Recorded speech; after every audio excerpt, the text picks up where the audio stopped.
la bestialidad imperialista.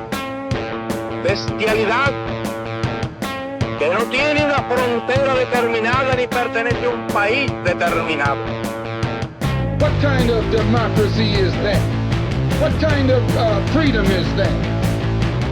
Isto é a doutrina liberal. É a doutrina que o mercado e a democracia vão juntos, são inseparáveis. Isto é uma praga. Pues la utopía sirve para eso, para caminar. Saudações, pessoas! Sejam muito bem-vindos a mais um episódio do Vira Casacas Podcast. Eu sou Felipe Abal e tô aqui com ele, o homem que um dia foi vítima da temida bolha no pé durante a corrida, Gabriel Divan. Como é que vai? Olha, na minha vida recente de corredor, já fui vítima da bolha. Assim como já fui vítima da bolha, né, nas outras atividades aí, né, é o futebolzinho capenga só do final de semana, daí depois só daqui a um mês e meio, é a bicicletada aquela, é a caminhadinha e tudo mais. Eu só não fui vítima da bolha financeira, Felipe Abal. Mas é o seguinte, bolha no pé é aquela humilhação silenciosa, né, o cara sai todo animado aqui achando que vai dar aquela corridinha legal, passa, aí volta mancando, assim, aquele troço deprimente, né. E o mais triste, né, que às vezes o tênis é ótimo, mas a meia estraga tudo. Esquenta demais, não respira, escorrega, junta suor, tu fica se sentindo um condenado. Daí vem aquela bolha. Gastar um dinheirão em tênis bom e economizar na meia é uma burrice, né, Gabriel? Essa eu também nunca passei por isso, cara, me sentir um condenado, né? Tem gente que vai também começar a experimentar esse tipo de coisa. Mas olha só, eu tô em paz agora, Abal. Eu tô usando a meia Spectrum da Insider. Eu sempre falo de novo os nomes porque eu Muito adoro. bom. Meia Spectrum da Insider. O negócio é outro nível, rapaz, outro patamar, hein? É respirável, seca rápido, tem tecnologia infrared. Eu vou falar de novo também, né? Infrared, para regular a temperatura e ainda tem o acolchoado na medida certa para não deixar o pezinho sofrer, meu velho. Não é só isso, né? Então não dá bolha, não junta odor e tem aquela malha antibacteriana que funciona de verdade. Dá pra usar por horas sem virar um criadouro de fungo. Olha, as referências estão ótimas. Mas enfim, galera, então fica a dica, hein? Você já sabe, né? Entra lá no site da Insider, usa o nosso cupom VIRACASACAS. Às vezes ele muda um pouquinho, né? Mas volta e meia, chega de novo aqui no tradicional. Então mete uma caixa alta lá, VIRACASACAS, repetindo, VIRACASACAS, tudo junto. E aí nesse mês do cliente, os descontos do site somados com o cupom tão chegando até 50% off. Tem gente que tem uma redução muito grande na pena, né, pela colaboração e tudo mais. Agora, redução que nem a Insider tá fazendo com o nosso cupom, mais acúmulo de outros cupons, deixa lá o seu perfil no site, né, fica ligado sempre, 50% off no Vira Casacas. Exatamente, né? Meia boa não é detalhe, é o que garante que você chegue inteiro no fim do dia. E ó, fiquem ligados, né? Ontem já saiu nas nossas redes, né, Gabriel Divan, aqui, dia 15 e 16, então temos promoção especial. O cupom do Vira Casaca está valendo mais, então vai direto pelo nosso link, que daí já te manda para a loja, com o cupom aplicado, mês do cliente, tudo de bom. Então, quem tá ligado nas redes do Vira Casaca, certamente já viu ontem, hoje também, quando está saindo esse episódio glorioso, tá valendo, mega promoção lá, vai de cupom Vira Casacas aí, que é o seguinte, né, cara, quer vestir inteligência, veste Insider, e quer vestir esperteza junto, né, é Insider com o cupom Vira Casacas, não tem erro. Perfeito, Gabriel Divan. Estamos aqui hoje, time completo, porque é uma data especial. Dá um oi pro pessoal, Carapanã. Olá, caríssimos ouvintes do Vira Casacas. Cara, assim, sextou, né, cara? Sextou que vai durar um bom tempo, né? Eu tô adorando imagens vistas ao vivo e não tão ao vivo do carnaval fora de época que tomou conta do Brasil, cara. Estamos aqui. Tá uma delícia, o pessoal pediu, o pessoal disse, ó, precisamos de um Vira Casaca especial, porque assim, ó, pessoal, né, eu me lembro, Gabriel Divan agora em especial, tá, de um fatídico fim de 2016 que eu disse, ó, tá tudo uma merda, Gabriel Divan, tá tudo uma porcaria, a gente tem que começar um podcast, a gente passou por impeachment da Dilma, a gente passou por governo Bolsonaro, A gente passou por prisão do Lula. A gente passou por tudo isso aqui. Chegou o momento dos comes e bebes. Finalmente! Vamos! É fogo de artifício, Ingrid. É barulhos, é Beto Carreira, é confusão. Vai, vamos lá. Vamos! Mas eu vou dizer outra coisa, cara. A gente passou por muita coisa ruim, mas eu me lembro especificamente quando a gente também se reuniu, nós três, para gravar um episódio supimpa no que diz respeito a uma coisa muito boa. Eu estava indo a Passo Fundo naquela segunda-feira pós-eleição, tive que voltar porque a estrada estava bloqueada por meia dúzia de jacu, né? Espero que alguns desses aí estejam pegando, né, parte dos 17 anos, né, que tomaram na pleura. E aí a gente voltou, eu voltei para Porto Alegre, né, retirei o time de campo, né, acabei perdendo, né, os compromissos que eu tinha lá, mas gravamos aquele episódio que ficou conhecido como A Jararaca Tá Viva, né, eleição de Lula, e agora estamos aqui de novo comemorando aquilo que estávamos esperando. Olha, certas coisas são possíveis, você, amigo e amiga, que acredita, né, o dia chegou, está aí, essa turma tomou uma condena, mas calma lá, como disse o Carapanã, o carnaval de época tá aí, mas tá só começando, porque vai ter mais alguns episódios aí, e a gente torce, inclusive, né, para que o por hora grande finale dessa história venha com direito a choradeira, mão para trás, camburão, carro para dentro, viatura e tudo mais, tudo que tem direito, né, bandidagem que nem essa, desse calibre. Mas, Carapanã, me disseram o seguinte, ó, que não dá pra comemorar, é um momento triste pra nossa democracia isso ter acontecido. Ficou triste, Carapanã. Cara, vamos lá, né? Vamos lá. Você lembra da gente, quando a gente, acho que foi o Divan, né, cara?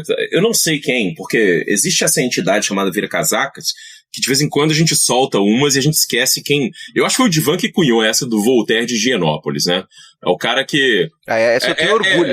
Eu tenho orgulho de dizer que foi assim, uma época que a gente tava olhando e eu lembro por quê, né? Era uma época que o Bolsonaro, quando começou a pandemia, ele ameaçava todo mundo, né? Assim, não pode ter nenhum tipo de medida sanitária, não pode ter vacina, o correto é todo mundo pegar Covid, lotar o hospital, morrer sem oxigênio, pra morrer igual macho, né? Vai ficar chorando até quando? Tá voltando de mimimi, blá, aquela coisa toda. E tinha uma galera do direito que achava, eu não entendia isso, do direito da ciência política, né? Que são essas disciplinas irmãs que tantas vezes nos dão alegria e tristeza, que apareciam de vez em quando a galera tava assim, um governador tá tentando entrar com uma injunção para poder fazer o básico, um prefeito tá tentando fazer uma coisa para poder fazer o básico, a galera tá tentando criar o mínimo, ter respirador, preparar o seu estado para o caso de você ter uma superlotação de leito. Os caras estão fazendo isso e os caras estão entrando com ação. E nessa época, é a época que eu lembro, antes disso começar, cara, antes da pandemia começar, o Bolsonaro já estava tentando ir para cima do STF, já tinha tido logo ali no começo de 2020 uma manifestação onde ele tinha chamado uma galera para acampar na Praça dos Três Poderes, para formar um acampamento e intimidar, né, a galera, antes do 300 ainda, isso antes do 300. Era uma que era assim, nível doidinho de quartel, sacou? E que os caras iam lá, gravavam um vídeo com ameaça, falavam que estavam trazendo não sei quantos reservistas para invadir o STF. Eu não esqueço não, gente. Tem até vídeo guardado. Não esqueço. Se os outros esquecem, o problema é deles. Então isso antes do inquérito, antes disso tudo. E aí quando o STF começou a se mover, e falou assim, não, velho, isso não é coisa do presidente, isso não é isso. Aí tinha os caras que eles iam pro Twitter postar umas análises detalhadas, assim, e falar, aqui o ministro, ele está um pouco aquém, segundo a doutrina jurídica disso, ele não deveria fazer aquilo outro. E essa coisa que era sempre uma coisa que eu achava interessantíssima, que era esse republicanismo de boutique, mas não boutique ruim, não. Republicanismo de boutique da Oscar Freire, sacou? É um republicanismo chique, é um republicanismo caro, é um republicanismo que fez graduação, mestrado e doutorado na São Francisco, no Largo de São Francisco, entendeu? Porra, aí a gente, o Divan saiu com essa, cara, e essa, toda vez que me batia esse esquema aí, que é olha, não podemos comemorar, é um momento muito triste comemorar a prisão de presidente. Gente, vamos lembrar quem era o Bolsonaro, vamos começar quem era o Bolsonaro, vamos lembrar aqui rapidinho, eu vou passar a palavra para vocês, mas vamos assim, primeira vez que o Bolsonaro faz a grande aparição dele, é quando ele defende que ele daria um golpe militar se ele fosse presidente, e ele defende que tem que matar pelo menos uns 30 mil. Pelo menos uns 30 mil, fechar o Congresso Nacional, né? É o que ele está dizendo, que é isso, que senão não acaba essa bandalheira. E a bandalheira, a gente sabe. O que o Bolsonaro não gostava? O Bolsonaro achava que ele não recebia o suficiente na pensão de soldo dele. A vida dele, né? Antes disso, Bolsonaro apareceu na imprensa porque tentou explodir quartel e uma das abastecimentos de água do Brasil por causa de salário. Por causa de salário.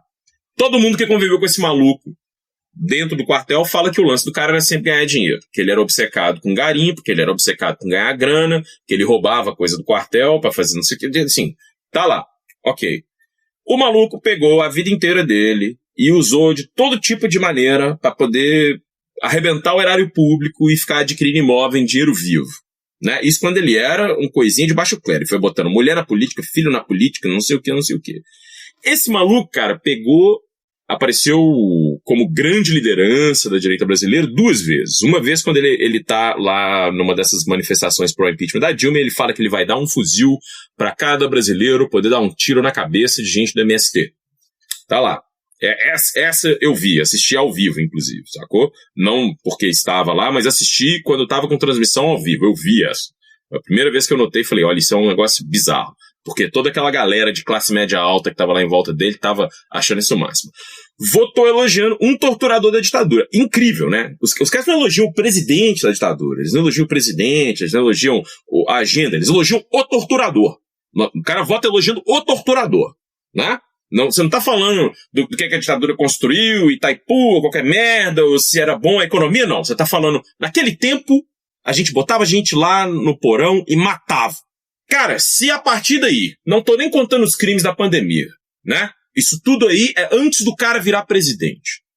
A partir daí, meu irmão, se já tivesse ido preso, eu já tava comemorando. Com o tanto de coisa que ele fez, eu acho que tá passando da hora, cara. Tá passando a hora de você aí, você, meu amigo liberal, você, meu amigo que se acha centrista, de largar de ser um cuzão e achar que se você se manifestar assim, esses caras não vão acabar com a sua vida se eles tomarem o poder do jeito que eles querem. Que eles estão falando isso o tempo inteiro. Alexandre de Moraes não é de esquerda. A Folha de São Paulo, um jornal que o Bolsonaro ameaçou fechar inúmeras vezes publicamente, não é um jornal de esquerda. Ok? Miriam Leitão não é uma jornalista de esquerda, para falar de gente que ele ameaçou pessoalmente.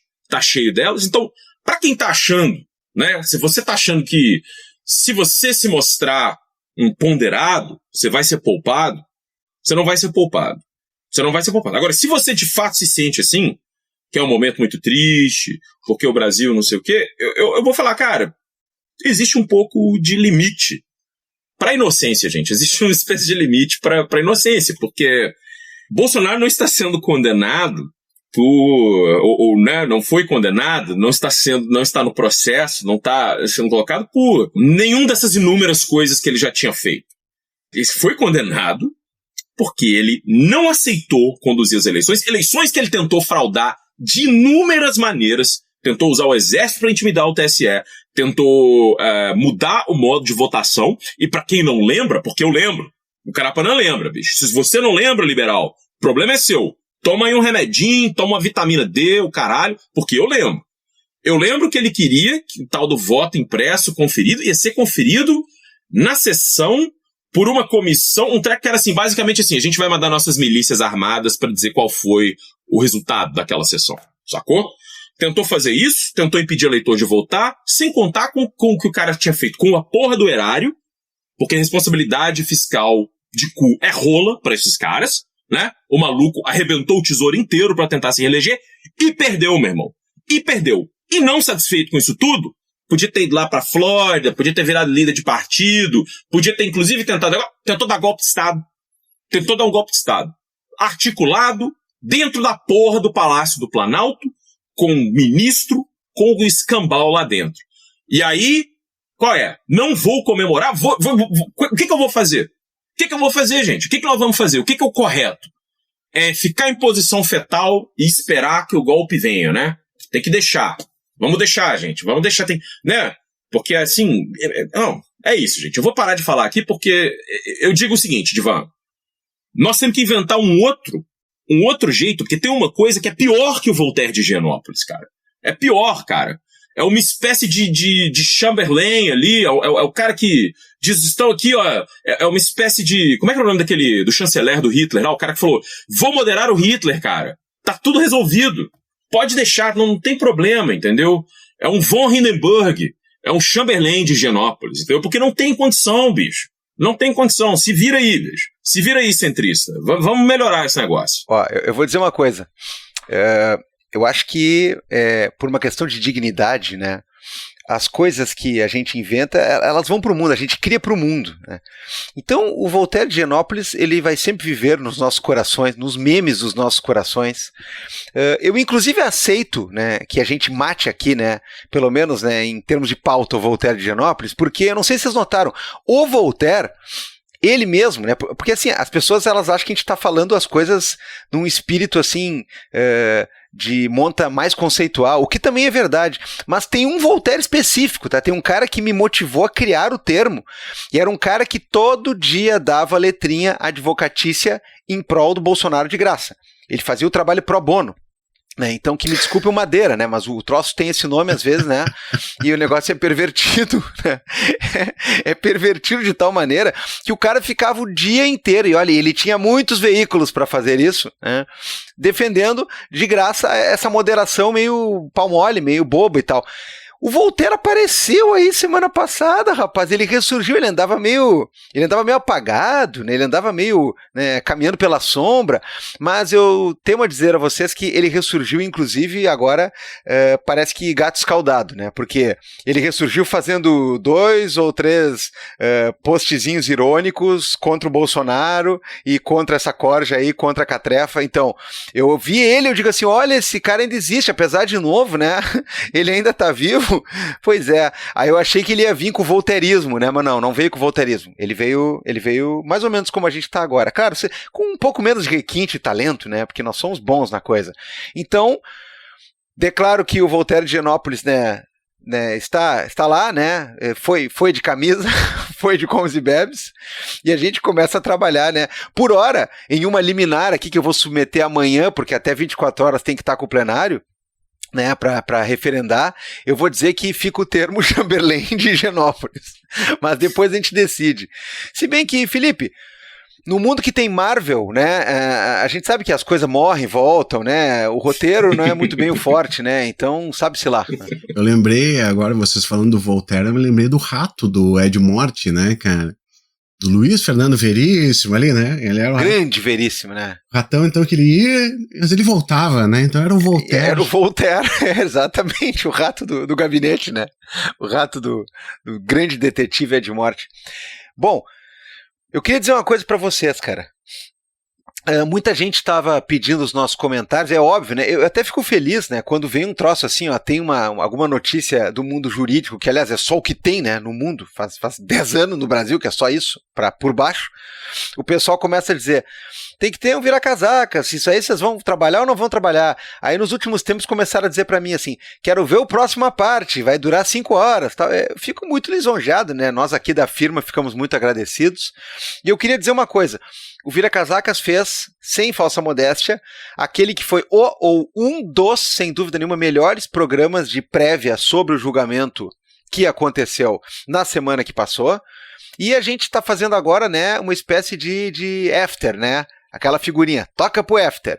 Então o negócio é o seguinte, eu queria colocar uma coisa para vocês, porque assim, tem muito assunto, sabe? Tem muito assunto Brasil, tem assunto EUA, né? Que é outro lugar também, né? Carapana, o negócio é o seguinte, o Brasil é STF e Ministério Público Federal. Estados Unidos é arma. Fuzil, pistola, revólver, né? São os assuntos que tem, né? Muito difícil, cara, muito difícil.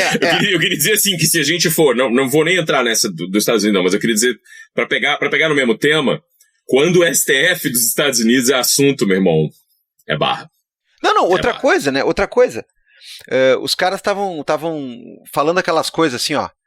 Fulaninho de tal, lá não sei da onde, acha grave que Bolsonaro e não sei o que, e Alexandre de Moraes, não sei do que, do caralho, isso aqui. Aí eu respondi num grupo aí com uns amigos, tal, que eu disse assim, acharam grave que Flávio Dino mencionou atentados e coisas e tudo mais nos Estados Unidos, e Alexandre de Moraes é ditador e não sei o que. a minha primeira reação foi pensar o seguinte: se eu sou o Dino, e é claro, né, o Dino não faria isso, apesar de muito debochado, ele não faria isso, porque ele não é louco. Se eu sou o Dino, né, dá vontade de dizer assim, ó, seguinte, meu irmão, você viu o que o cara da Suprema Corte lá também falou naquela vez da facada lá, da Suprema Americana, da SCOTUS? Tu viu o que ele falou sobre a facada do Bolsonaro, te lembra? Aí o repórter vai dizer não. Aí vai dizer, claro que não, ninguém sabe, porque ninguém nunca viu a cara desses filha da puta. Tu nunca viu uma manifestação nenhuma, e até o julgamento é secreto, eles vão, se fecha uma portinha e abre, sai lá um despacho mandrake. Então é o seguinte, cara, com todos os problemas que tem, com toda a egolatria, né, e a demora permitida por votos que são transmitidos ao vivo por uma TV Justiça, por um YouTube, por redes sociais, e com a verborragia impressionante de alguns ministros, tal e qual o atual presidente, que gosta de uma lata mais do que nós, eu ainda prefiro esse nível de transparência do que aquela coisa bizarríssima que é a Suprema Corte Americana, tá? Que é as decisões, assim, aquele negócio que, enfim, né? E aquelas lá, assim, 100%, 138%, né? 2.340%, como diria o Bolsonaro, né? Politizado o troço, né? A coisa de um jeito completamente infantil até, de tomada de posição com base em indicações e coisas que nem aqui acontece. O Felipe sabe muito bem disso, já estudou muito isso e, claro, a gente fala há muito tempo também, né? Tanto é que o voto de 13 horas, o patético voto de 13 horas do ministro Luiz Fux, né, é dado por alguém que foi indicado, né, pelo petismo. Né, a corte. Essa coisa de e vai votar, e o Zanin vai votar como? Porque deve favor, isso aqui. Meu amigo, olha o teu herói, o teu novo herói debaixo da peruca que vai se adaptando, né? Vai ficando grisalhas, que é uma engenharia perucal, assim, que merece, né? É aquela coisa do, como é que é? Costumes, né? No final do filme, assim, costumes. E aí, mas, esse cara... Ivan, deixa eu te interromper ali, porque é exatamente isso que eu ia puxar pra ti, né, cara? Porque assim, ó, primeiro, essas pataquadas do Glenn Greenwald no veja a turma que está julgando, é o indicado por Lula, é o não sei o quê. Irmão, pelo amor de Jesus, né, cara? O cara, depois que tá lá, ele faz o que ele quiser, né? Não tem um negócio tipo, não cumpriu o que eu mandei. Ele não é ministro de Estado, né? Pra te chegar e dizer, não cumpriu, agora você vai sair. Acabou. Tanto que o Fux, indicado pela Dilma, faz aquele voto de 13 horas. E eu ia te pedir exatamente fazer o seguinte, ó. Quando a gente tava conversando com o Madeira, acho que um negócio que ficou meio acertado, assim, ó. O Fux ia pra alguma preliminar. Alguma coisa ele ia puxar. Isso era certo, assim, eu tinha na minha cabeça certo. Agora, tudo aquilo lá, primeiro, né? Se tu precisa de 13 horas pra explicar teu ponto, meu irmão, nós temos um problema. Existem muito poucas coisas que tu precisa de 13 horas pra me convencer do que tu tá falando. Agora, o que mais que veio dali que tu acha que dá pra ressaltar, assim?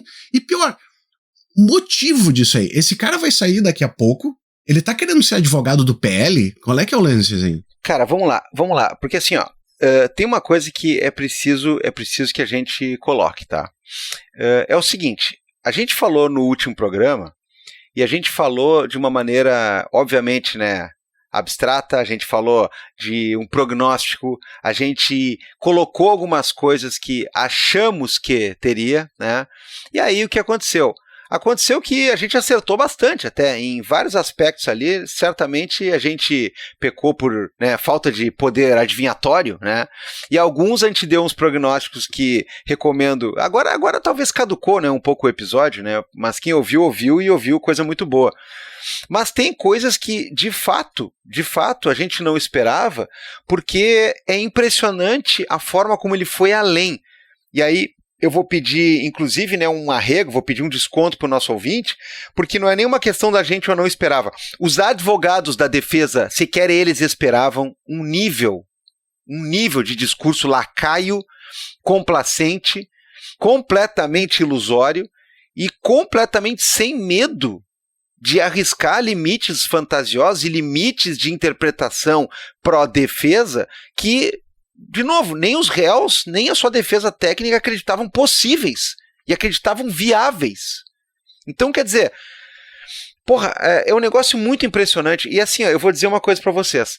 Nada me tira da cabeça que ele fez aquela estratégia que muito se vê, inclusive, né, em questão política, daquela bagunça, que assim, o nosso organograma e o nosso esquema, ele é bastante criticável e ele é, né, permissivo para uma série de gambiarras e coisas. Agora, essa coisa que acontece muito no Zewa lá, né, que o cara assim, ó, até tal hora vai fechar a votação, então um cara pede a palavra e fala 32 horas. Ninguém me tira da cabeça que o cara não resolveu de alguma maneira tentar melar o julgamento na semana e resolveu ocupar um dia útil inteiro de todos aqueles que foram abertos para exclusivamente essa decisão ser dada. E aí a primeira coisa que eu digo, né, preliminarmente, porra, ai, olha só, estão armando um cirquinho, não sei o quê. Meu amigo, se o presidente do STF não abre 2 sessões a mais para julgar a coisa mais importante que esse tribunal julgou até agora no milênio, que envolve tranquilamente o passado recente, né, o presente e, quiçá, um futuro da nação enquanto nação organizada, então foda-se, né, meu? Aí eu não sei mais nada. Então, sim, desse ponto, agiu muito bem o ministro Barroso, cancelou o plenário dessa semana, porque os caras iam ficar lá discutindo a alíquota não sei o quê do imposto X para quem pagou em 1982 em Cruzeiro Novo, sei lá o quê. Porra, meu, estamos decidindo se uns caras tentaram dar um golpe de Estado no Brasil, né? E envolvendo o presidente, ministros, Estado, alta cúpula militar recente. Ou seja, é isso aí mesmo. Agora, eu tenho para mim algumas coisas. Primeiro, o Fux tentou melar fazendo aquele voto que ele quis detalhar coisas que a gente sabe muito bem que elas precisam aparecer no voto detalhadas. E quiçá precisam aparecer detalhados numa manifestação, como eu já disse, né, que é, entre outras coisas, televisiva. E a gente sabe também, nós temos episódios aí com pessoas que estudam muito o STF, né, que conhecem muito por dentro a coisa. A gente sabe também que se tem um ministro que gosta da TV Justiça, do YouTube, de aparecer no corte, né, do noticiário, é o ministro Fux, né. Ele gosta muito, tem a sua voz, tem o seu chiado, tem a sua cabeleira, né. Se derem um tempinho mais, ele toca guitarra ou exibe algum golpe, né, de jiu-jitsu, né, onde ele é mais do que bem graduado. Agora, meu velho, assim, ó, falando bem sério, tem uma coisa que me deixa estarrecido, porque, por um lado, eu achei até bom que a coisa foi tão elevada, numa potência tão esdrúxula, que aí deu pra ver que não era sério. Porque eu vou repetir o que eu já falei naquele episódio lá, que a gente gravou agora há pouco, Madeira. Cara, tem argumentos da defesa que fazem total sentido. Por exemplo, aquele da absorvição dos crimes, né?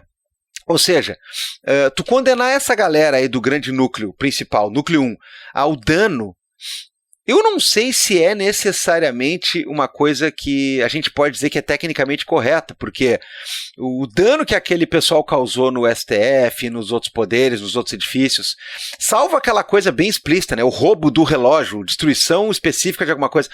Cara, tu quebrar um vidro, invadir aquilo lá, faz parte do teu ato enquanto turba para tentar dar um golpe. Então, eu acho que poderia ser absorvido. Para o ouvinte que não é da área, né, que quer me entender, é a mesma coisa que eu resolver sentar o cacete, sentar a porrada em alguém e matar a pessoa. Eu não vou ser acusado por lesão corporal e depois homicídio. Não, a porrada foi parte, né, da construção do resultado do homicídio.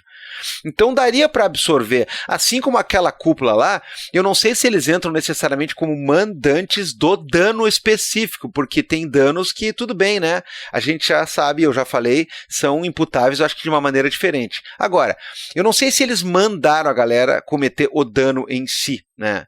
E não sei se o dano também não é parte da questão do tentativa de aplicar o golpe, tentativa de negar o Estado democrático, tentativa de depor um governo eleito, enfim. Outra questão é justamente pensar graus de imputação, porque é importante discutir isso, né? A galera gosta muito de meme, todo mundo estava esperando para abrir a cerveja, que nem na tirinha aquela, né? Já é agora? Todo mundo estava esperando isso. E beleza, me junto a quem estava esperando e todo mundo sabe disso. Só que, pessoal, nós temos que discutir essa questão. O que cada um fez? Então, assim, havia uma série de argumentos para, caso o Fux quisesse criar uma divergência, ele poderia criar com elegância, inclusive. Eu ia discordar bastante dele no mérito, mas eu ia dizer que ele poderia ter um papel digno de juiz discordante ao avaliar o caso. Mas o que ele fez foi uma coisa que deixa bastante claro, né, o teor avacalhatório, né, do que ele estava fazendo lá. Então, quer dizer, é um cara que votou para condenar toda aquela cambada lá, a mulher do batom, velho não sei o quê, velha que cagou na mesa, não sei o quê, e votou pra condenar geral aquilo lá com competência do STF e tocando-lhe o ferro nas penas. Votou junto com a galera. Tribunal agindo com integridade, no sentido de estar todo mundo coeso. Também votou para a questão de a competência do STF se manter para casos em que o cara tinha prerrogativa de função, tinha foro privilegiado na época dos fatos e depois não tem mais o cargo. A ideia a gente já explicou isso, né?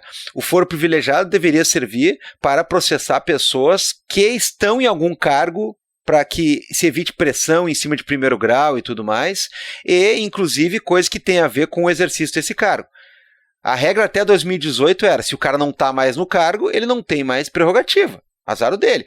Agora, faz 2 anos que o STF determinou um novo entendimento dizendo que se o cara praticou uma questão de fato criminoso a ser apurado enquanto ele era, por exemplo, presidente, desde que a gente vai circunscrever esse tipo de análise aos fatos daquela época, ele é julgado como se ainda presidente fosse. Fux votou nesta merda. Esses caras votaram exatamente, né, com um grau de unanimidade poucas vezes visto, porque o tribunal estava fechado, inclusive porque o tribunal foi bastante ofendido, foi bastante provocado, o tribunal foi bastante desafiado na torrente essa de desafio à democracia como um todo. Então o que acontece? Bastante incoerente agora, de uma hora para outra. Quer dizer, o cara pega e diz assim, ó, não, pensando bem, galera, olha só, o STF não deveria ser competente. Pensando bem, não deveria condenar as pessoas em razão daqueles fatos, né? E não deveria haver, né, esse acúmulo de concurso de fatos. Pensando bem, eu só posso inocentar Jair Bolsonaro de uma tentativa de golpe. Então, o que eu vou fazer aqui? Eu vou levar 13 horas para dizer o seguinte, tem que condenar com força, tem que meter um ferro em Mauro Cid, por ter feito parte de uma conspiração para tentar negar o Estado democrático e destituir um poder que acaba de ser eleito constitucionalmente e democraticamente. Aí vem aquela pergunta, tá, então quer dizer que Mauro Cid e mais um lá vão ser condenados por criarem uma conspiração para manter Bolsonaro no poder, para manter aqueles militares numa espécie de junta governamental, para manter o poder que estava sendo exercido, negar as eleições. Mauro Cid inventou toda uma conspiração para nada. Primeiro, para não ser Bolsonaro. Segundo, uma coisa que Bolsonaro nem aquele escalão sabia. Ou seja, nesse momento, o cara percebe que o voto não é sério, cara.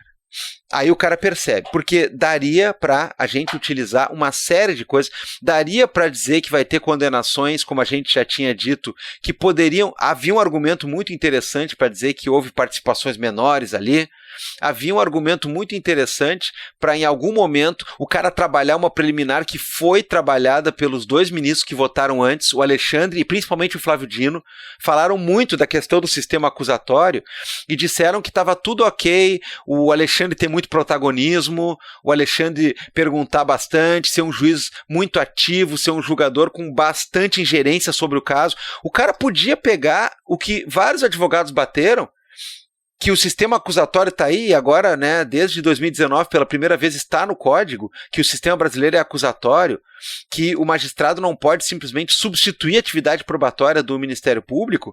Os caras bateram nessa tecla e o Fux poderia muito bem abraçar isso daí. Ou seja, vamos questionar a postura que o judiciário, no caso o STF, tomou nesse caso, que o relator tomou nesse caso. Cara, tinha argumentos para você não ganhar, mas para você fazer uma divergência digna. O cara não usou nenhum.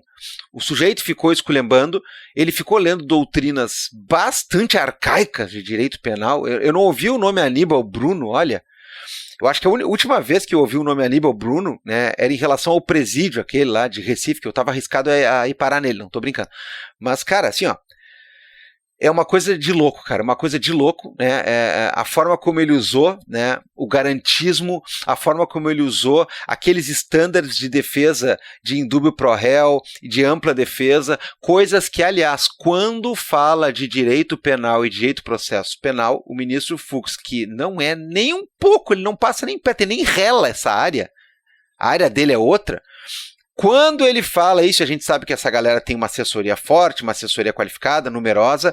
Mesmo assim, quando ele fala disso, ele não passa nem perto dessas coisas. O cara tirou da cartola, naquela semana de ocasião, uma série de premissas lá que ele nunca usou, nunca vai mais usar, e assim continua. Só para lembrar que, antes de passar a bola aí, fizeram um levantamento, que não é muito difícil de fazer, porque isso quem trabalha na área sabe, fizeram um levantamento a respeito da pífia, da ridícula, da medíocre, né, porcentagem de concessão de habeas corpus e tudo mais, e de outros tipos de votos que seriam minimamente parecidos com esse que ele deu, né, com mamão e com açúcar e com doce de leite para essa galera. Obviamente que não é nenhum ou 0, alguma coisa desprezível. Naquele próprio dia em que ele votava, sai publicado o resultado de um julgamento da lavra dele em um habeas corpus em que ele nega habeas para um cara que tinha tentado furtar uma coisa do tipo desodorante 13 e alguns centavos reais.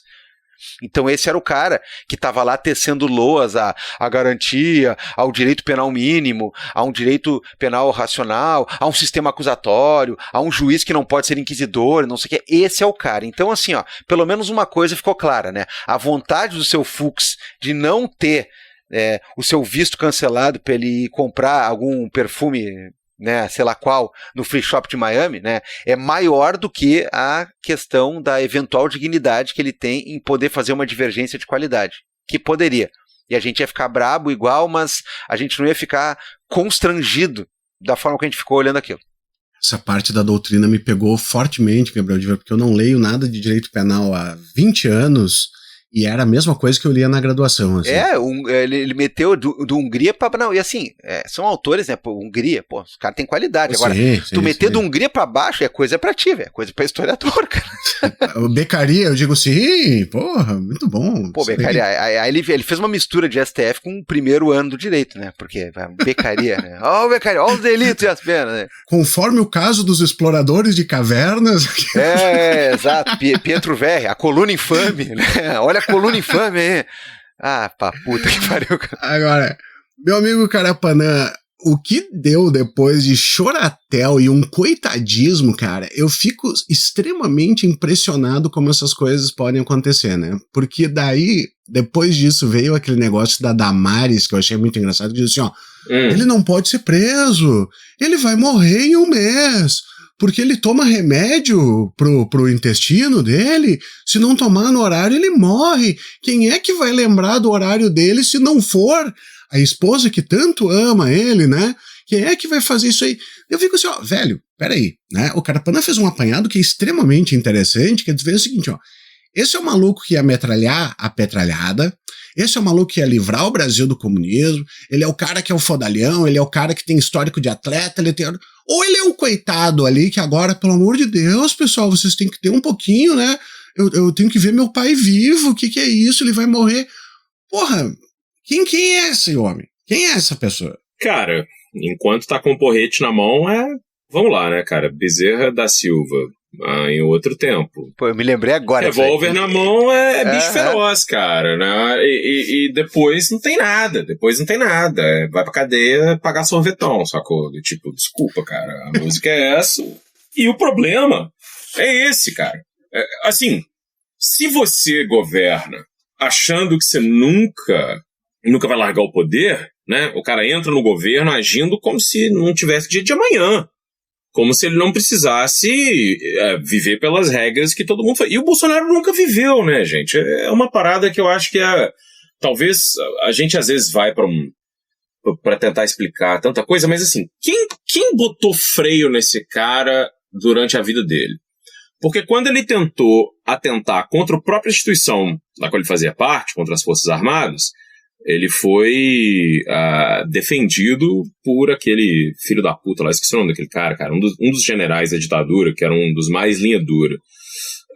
O cara que é famoso por gritar com o repórter, né, tal. Ele foi defendido por esse cara, por isso que ele não perdeu a patente. Quando era deputado, quando era vereador, fazia o que queria, né, roubava, fazia, acontecia, não deu nada. Quando foi ser candidato, foi adulado pela imprensa como se fosse uma criança, né? Ele estava o tempo inteiro ameaçando, subindo o tom, ameaçando e gente e tal. O Modo Katender foi assassinado por um negócio banal, cara. Banal, ridículo, né? Não gosto do Bolsonaro, não pode. O cara foi lá e matou. Porque é isso que esse era o discurso, gente. Eu, essa época, participava de grupo de WhatsApp com tanta gente que era bolsonarista, e o discurso era: vamos matar todo mundo da esquerda, vamos matar todo mundo da esquerda. O correto é esse, que era na ditadura que era bom. Eu tive parente que me escrevia me ameaçando com coisas assim, bizarras, não me ameaçando de coisa física, mas dizendo que tudo que eu fazia na minha vida era uma fraude, que aí eu ia ver como o país vai ser bom, porque gente igual eu não vai poder fazer mais nada. Esse era o nível. Essa era a eleição de 2018. No momento em que ele é condenado por algo que nós vimos, gente, desculpa, todo mundo assistiu o que aconteceu. Ela não é uma coisa assim, você não tá numa coisa onde você tinha um grupo ligado ao Bolsonaro, o apoiador do Bolsonaro, que tentou levar uma insurreição, um golpe à frente. Não. Você teve o Bolsonaro que tentou colocar o Mauro Cid para ser o comandante dos Kits Pretos, né, naquele negócio em Goiânia. E aí, sabiamente, o governo Lula falou: essa promoção não está aprovada, não pode assumir, não vai assumir. Se tivesse assumido, talvez teria dado certo, porque ele ia ter botado o Departamento de Operações Especiais para ajudar os golpistas, mais do que eles já ajudaram. Aí, o cara fez isso, né? Depois de ter feito isso, ele teve uma hora que ele fugiu para os Estados Unidos, né? Logo depois ali, quando ele tentou evitar, teve vários momentos, tentou evitar a assinatura da ata de posse, tava jogando. E assim... Desculpa, Carapana, assim, mas assim, ó, quem não lembra, assim, ó, no dia da votação, de tu abrir lá e ter a notícia da Polícia Federal parando os lugares que tinha mais votantes pro Lula, isso foi um negócio que na hora me arrepiou por completo, que eu disse: fudeu! Fudeu! Sabe, a gente tá vendo um negócio que nunca aconteceu. E detalhe, você tinha duas coisas rolando ao mesmo tempo. Uma era aquilo acontecer e a outra eles estavam tentando criar pânico para que as pessoas não fossem votar. Sacou? Ainda tinha isso. Perfeito. Aí teve isso. Tinha também, ali tinha uma isca para tentar que o Alexandre de Moraes, por exemplo, estendesse a hora da votação ou não, para eles tentarem poder dizer que era... Ou seja, eles foram fazendo várias coisas. E é assim, o núcleo inteiro, gente, é Anderson Torres, o cara que era o chefe da PRF, é um tanto de ministro, é um tanto de gente com documento, porque os caras não previram que eles não teriam sucesso, ou que eles seriam investigados e condenados, porque o Brasil nunca tinha feito isso, gente. O Brasil nunca tinha investigado e condenado golpista. Então, assim, a ideia toda dos caras era agir como se amanhã não tem essa, não vou ser preso. Nunca vai acontecer isso. Nunca ninguém colocou freio, porque a Damares é outra, né? Se você for olhar o que essa mulher já fez na vida dela, o fato dela não estar respondendo a mais processo penal, porque assim, fora o grau de difamação e desinformação que ela cometeu contra os povos indígenas, tem um monte de coisa que ela fez como líder de igreja, líder de ONG, que é, assim, pelo bem da questão financeira e legal nesse podcast, eu vou dizer que é no mínimo questionável. Mas eu tenho outras palavras para descrever várias delas, sacou? O que eu digo é o seguinte, gente. Para esses caras que acham que não tem fim, né? E todos eles, a gente tá vendo essa extrema-direita, Milei tomou uma naba semana passada aí, tomou uma naba nas eleições argentinas, e governa como se tem isso. É o Reich de 100 anos que vai acontecer agora, sempre. Não tem dessa. O Bolsonaro faz isso e nessa hora aí começa a se ai, minha barriguinha, como diz, cara, Jairme, que eu falo que é uma das pessoas mais geniais no que tange comunicação política, ela veio com aquela. Quando o Bolsonaro tava assim, o Bolsonaro tava fazendo troça da galera que tava pedindo vacina, fazendo troça da galera que tava morrendo, os apoiadores dele estavam dizendo que as pessoas estavam enterrando caixão vazio, sacou? Que as estatísticas de morte da Covid geram... E assim, aquilo que a gente fez um programa até com o Demore, cara, que era explicando se o Bolsonaro tivesse feito o mínimo na pandemia, o mínimo, meus amigos, ele estava reeleito. Não preciso, assim, essa estratégia de não querer fazer isso foi uma estratégia que ele combinou, inclusive com o Donald Trump, em fevereiro de 2020, quando ele viajou lá para a Flórida para encontrar com ele, e voltou, porque assim, ele foi falando uma coisa, voltou falando outra. Aliás, não, detalhe, ele já viajou falando um monte de loucura, mas na semana passada estava falando outra coisa. Foi uma estratégia combinada. Foi uma estratégia combinada, que tem tudo a ver com o tipo de golpe que eles estavam querendo dar, cara. Que era essa coisa de tentar fazer as massas se insurgirem contra as medidas sanitárias. Sacou? Não, meu amigo, me desculpa. Agora é dó. Ai, meu remedinho. Ai, minha barriguinha. Ai, quem tentou matar Bolsonaro. Ai, Adélio Bispo. Nossa, meu irmão, não. Tarde demais, cara. Tarde demais. E eu falo, a Baldvan, cara, essa ditadura do STF é uma mãe. É uma mãe. Porque o cara fez e aconteceu.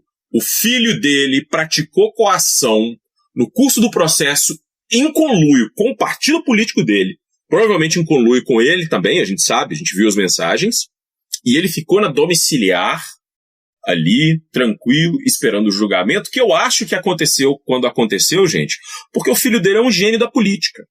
Porque esses caras também, eles não têm nenhum limite, eles não sabem. E aí é uma outra coisa, eles não acreditam na política, cara. É tudo sempre na base da força.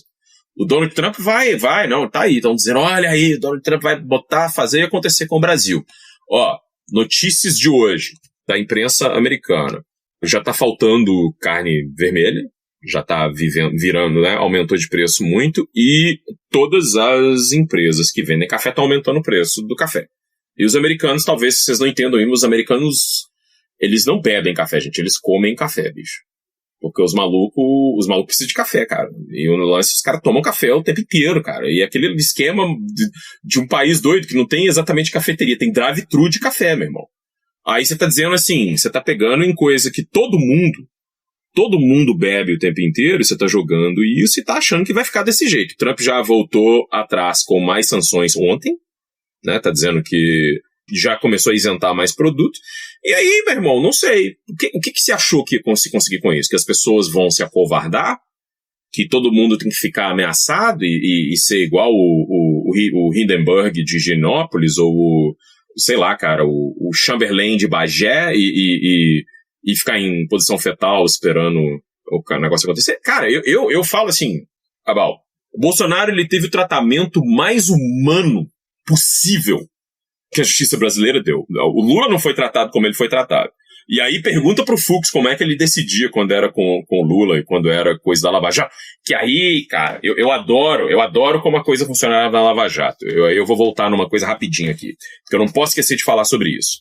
Eu vi Deltan Dallagnol toda assanhadinha na Paulista. Ai, que absurdo, porque não sei o que, nós estamos julgando corrupção, quando não é ele, que agora o que o Deltan é basicamente uma tiete de fascista, né? O cara, se ele teve alguma carreira como procurador ou como outra coisa, né? Essa carreira acabou, porque o cara se implodiu magistralmente e não conseguiu se emplacar na política porque é odiado por todo mundo da política, gente. Quem tirou o mandato do Deltan não foi o PT, não foi a esquerda, né? Foi a direita. Quem correu pra caçar o cara foi a direita. Ok? Lembremos disso. Mas tá lá Deltan lambendo o chão por onde a direita passa. Deltan correu, foi lá pra Paulista pra falar isso, aquilo, não sei o quê.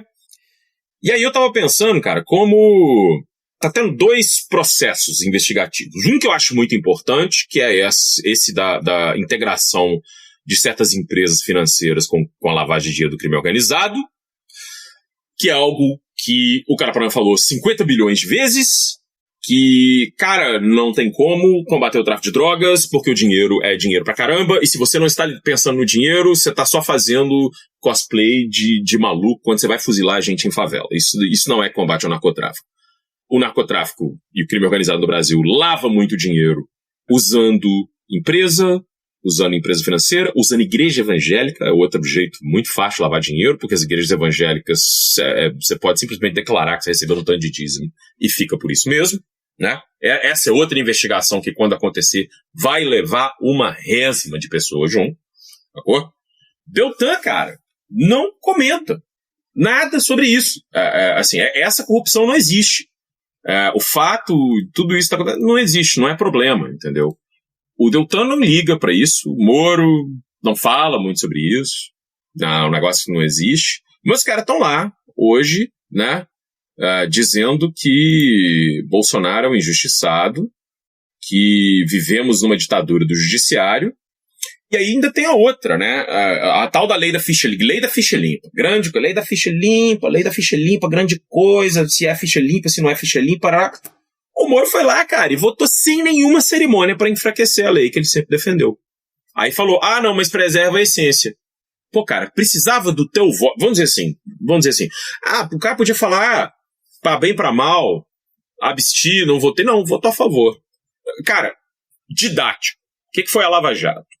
Os caras pegaram tudo que aconteceu no Brasil de corrupção envolvendo empreiteira, começa lá no governo militar, né? O próprio general Figueiredo aí, né, o avô do digníssimo conselheiro que está lá em Miami, né, é um cara que foi acusado por outras pessoas do exército a receber milhões de dólares de empreiteiras na época, sacou? Começa lá. Os caras pegaram e falaram assim, é tudo culpa do PT, a essência da Lava Jato é aquele PowerPoint medíocre do Deltan. Porque era pegar tudo que aconteceu no Brasil e falar, foi o Lula que fez. Agora, o cara tentou comprar um apartamento, alguém ofereceu para ele o apartamento, ele não comprou, é um crime pôr um cara na cadeia, porque tem a ver com desvio do não sei o quê. Agora, meu irmão, com a porra do Bolsonaro na cama, com tudo, com todas as evidências, com negócio, com treco, com denúncia, com caralho. Vocês viram, gente? O voto do Xandão não dependeu da delação do Mauricídio, de tanta evidência que tinha, bicho. Você tem tanta evidência, não precisou. A delação, ela foi inútil. Isso tudo tá aí, cara. Tá aí. Agora, nossa, coitado. O que nós vamos fazer, gente? Coitado do Bolsonaro. Como é que vai tomar remédio? Na papuda. Fala, não, cara, vamos fazer aí, ó. Já disse, a gente organiza um crowdfunding pros patriotas doar dinheiro pra ele ter uma cuidadora, cara. Não tem, não. O sistema carcerário cuida. Não tem problema, não. Como é que é? Vamos entupir as cadeias de vagabundo. A papuda ali espera. Não. Cara, incrível, né? Incrível, cara. Essa fragilidade inventada é um negócio absurdo.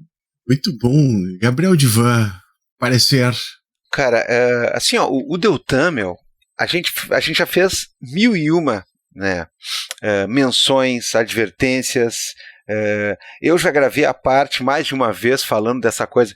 Esse cara, ele mostra um nível de conhecimento técnico baixíssimo para quem ocupava um cargo da magnitude, da importância e que geralmente implica num nível de estudo e preparo e tudo mais, que é muito sério, né? Que é o do MPF, né? Procurador da República. É um concurso dificílimo, é um concurso que seleciona geralmente muito bem. Agora, pelo amor de Deus, cara, tem alguma coisa que se une ao mau caratismo.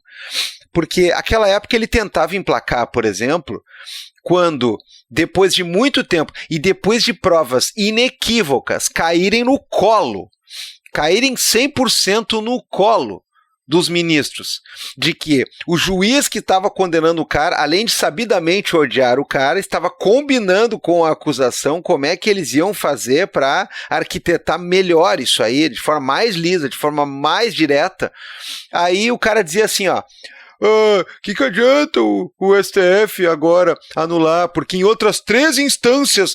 Aí ele sempre insistia naquele papo como se fosse uma espécie de jogo de ida e volta, né? Olha aí a Copa do Brasil, Vasco. E aí o que acontece, né? O cara ficava dizendo assim, nas 3 primeiras deu acusação, então só no STF. Então é 3-1. Ele tentava empurrar isso aí de uma maneira oligofrênica, de uma maneira neurótica. E aí a gente ficava dizendo, olha, cara, E até hoje eu tenho que explicar isso para muita gente, porque as pessoas, isso aí acaba ficando incrustado na lógica, no diálogo cotidiano. Isso aí ganha o Zap Zap, ganha os jornais, ganha os papos no cafezinho. O cara ficava pensando assim, mas olha só, por que só o STF manda e os outros 3 instâncias?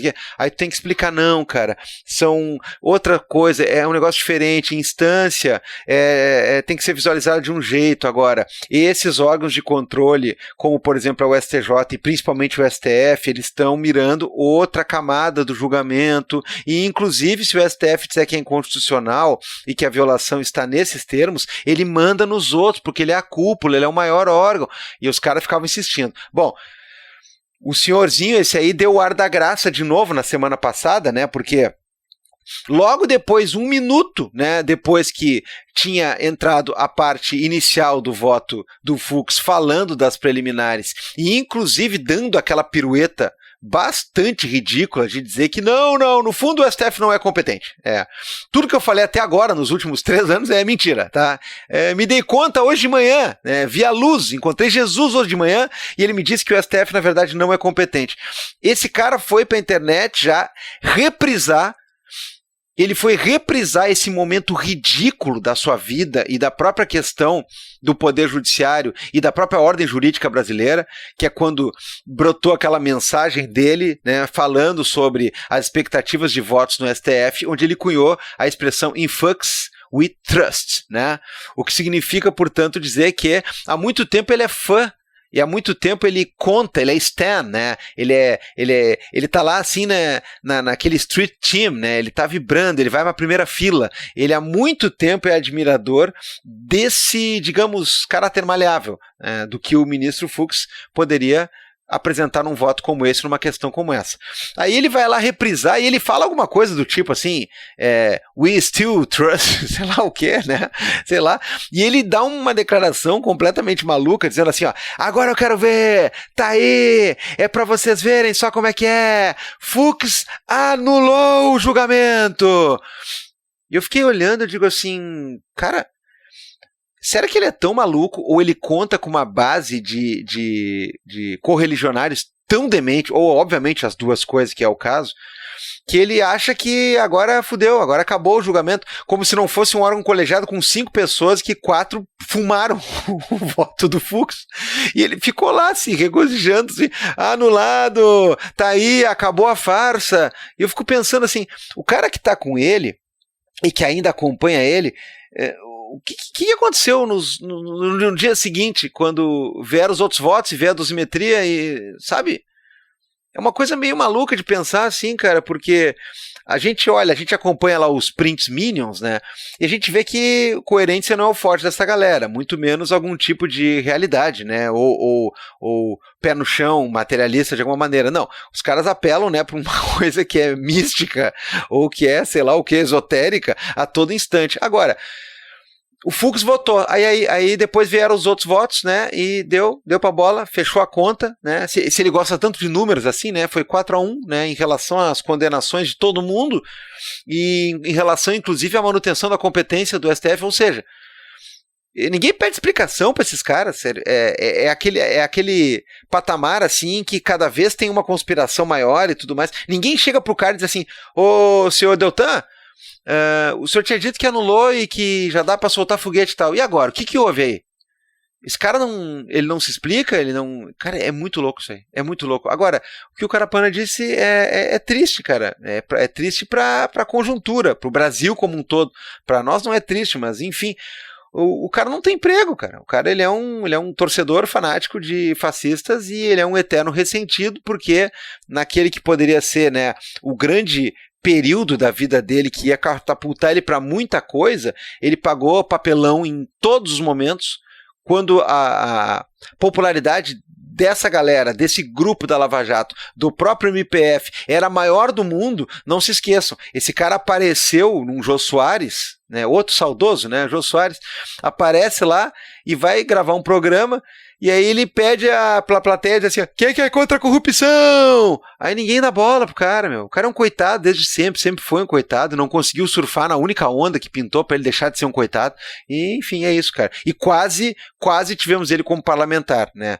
Teve que ser tirado, inclusive porque, vamos lembrar de novo, né, para quem esqueceu, esse cara estava com uma penca de processos administrativos que iam fazer ele perder o cargo, aí ele fugiu. O cara fugiu do MPF para evitar broncas. Então é isso, esse é o naipe do cidadão. Meus amigos, mais alguma coisa sobre o julgamento que eu queria puxar outra pauta da semana aqui pra gente conversar, se for possível? Não, eu ia dizer que de julgamento nós já estamos bem obrigados, porque como eu mesmo escrevi no Blue Sky, né, nesses últimos dias aí, principalmente no dia seguinte, né, no literal sextou seguinte, em que 11 de setembro foi ressignificado, parecia aquele negócio do time de futebol, né?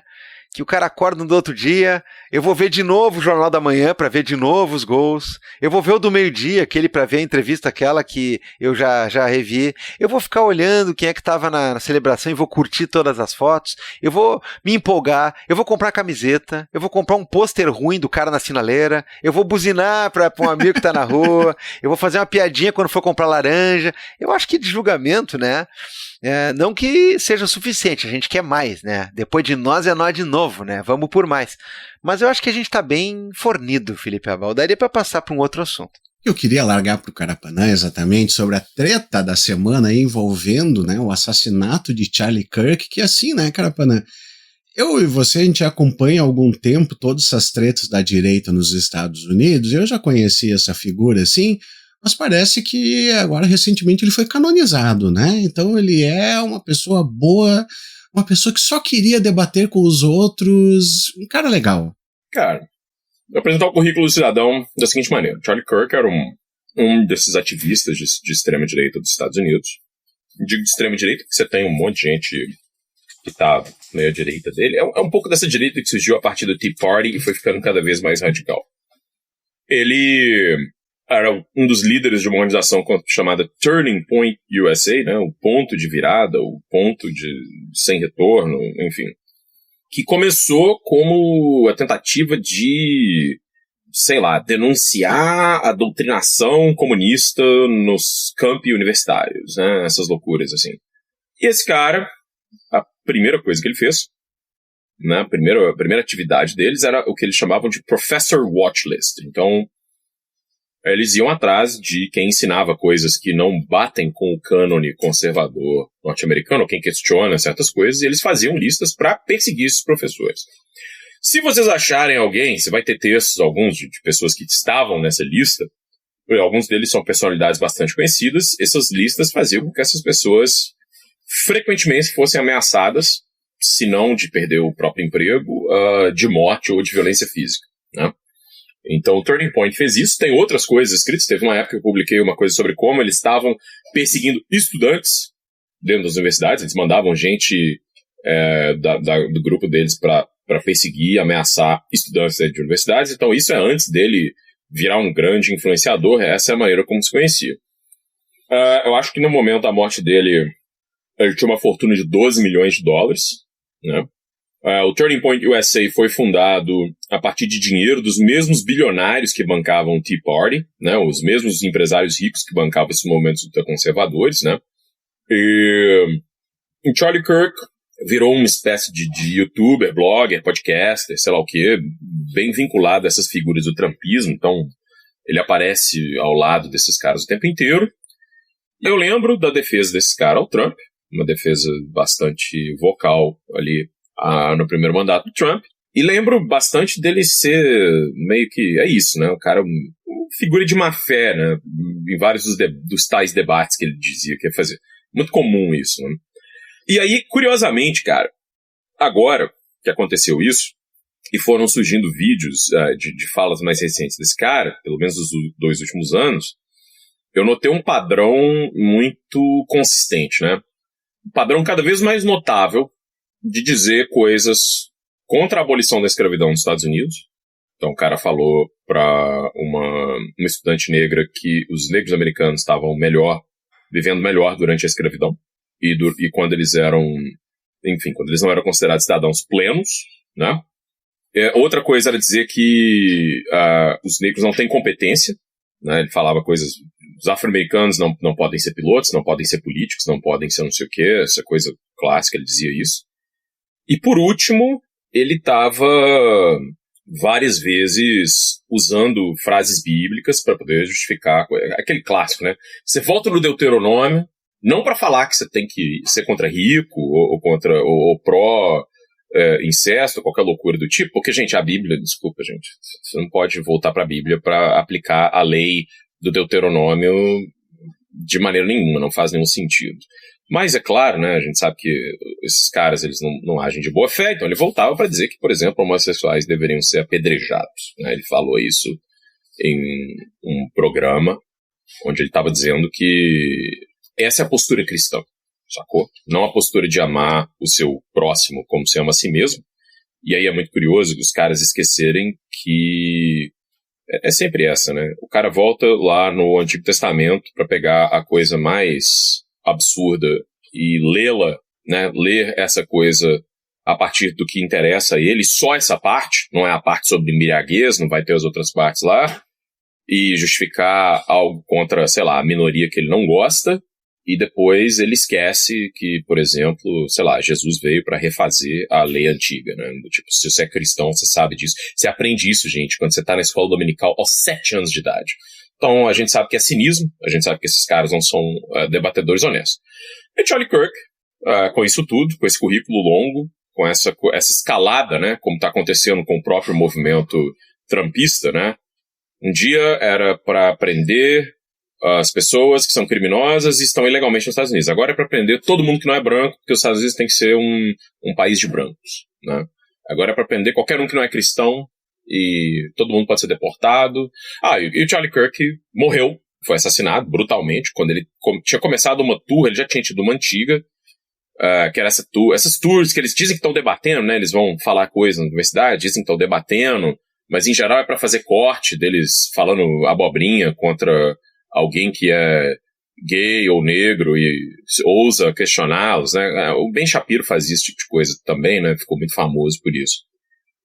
Cara, ele morreu, e aquilo que tá dizendo, o cara morreu uma morte brutal, ele foi assassinado com um tiro no pescoço, que parecia, quando eu vi o vídeo, e bizarro, né, vi isso na porcaria do Twitter, velho, assim, meio que sem querer, eu achei que era inteligência artificial, porque o negócio parece tão brutal, e tão assim que eu achei que alguém tava fazendo piada, né, e ele foi assassinado quando ele tava fazendo essa aparição pública, no campus, eu não sei se era da State University of Utah, eu sei que, cara, Utah tem várias universidades, em todas elas, alunos podem andar armados, tá?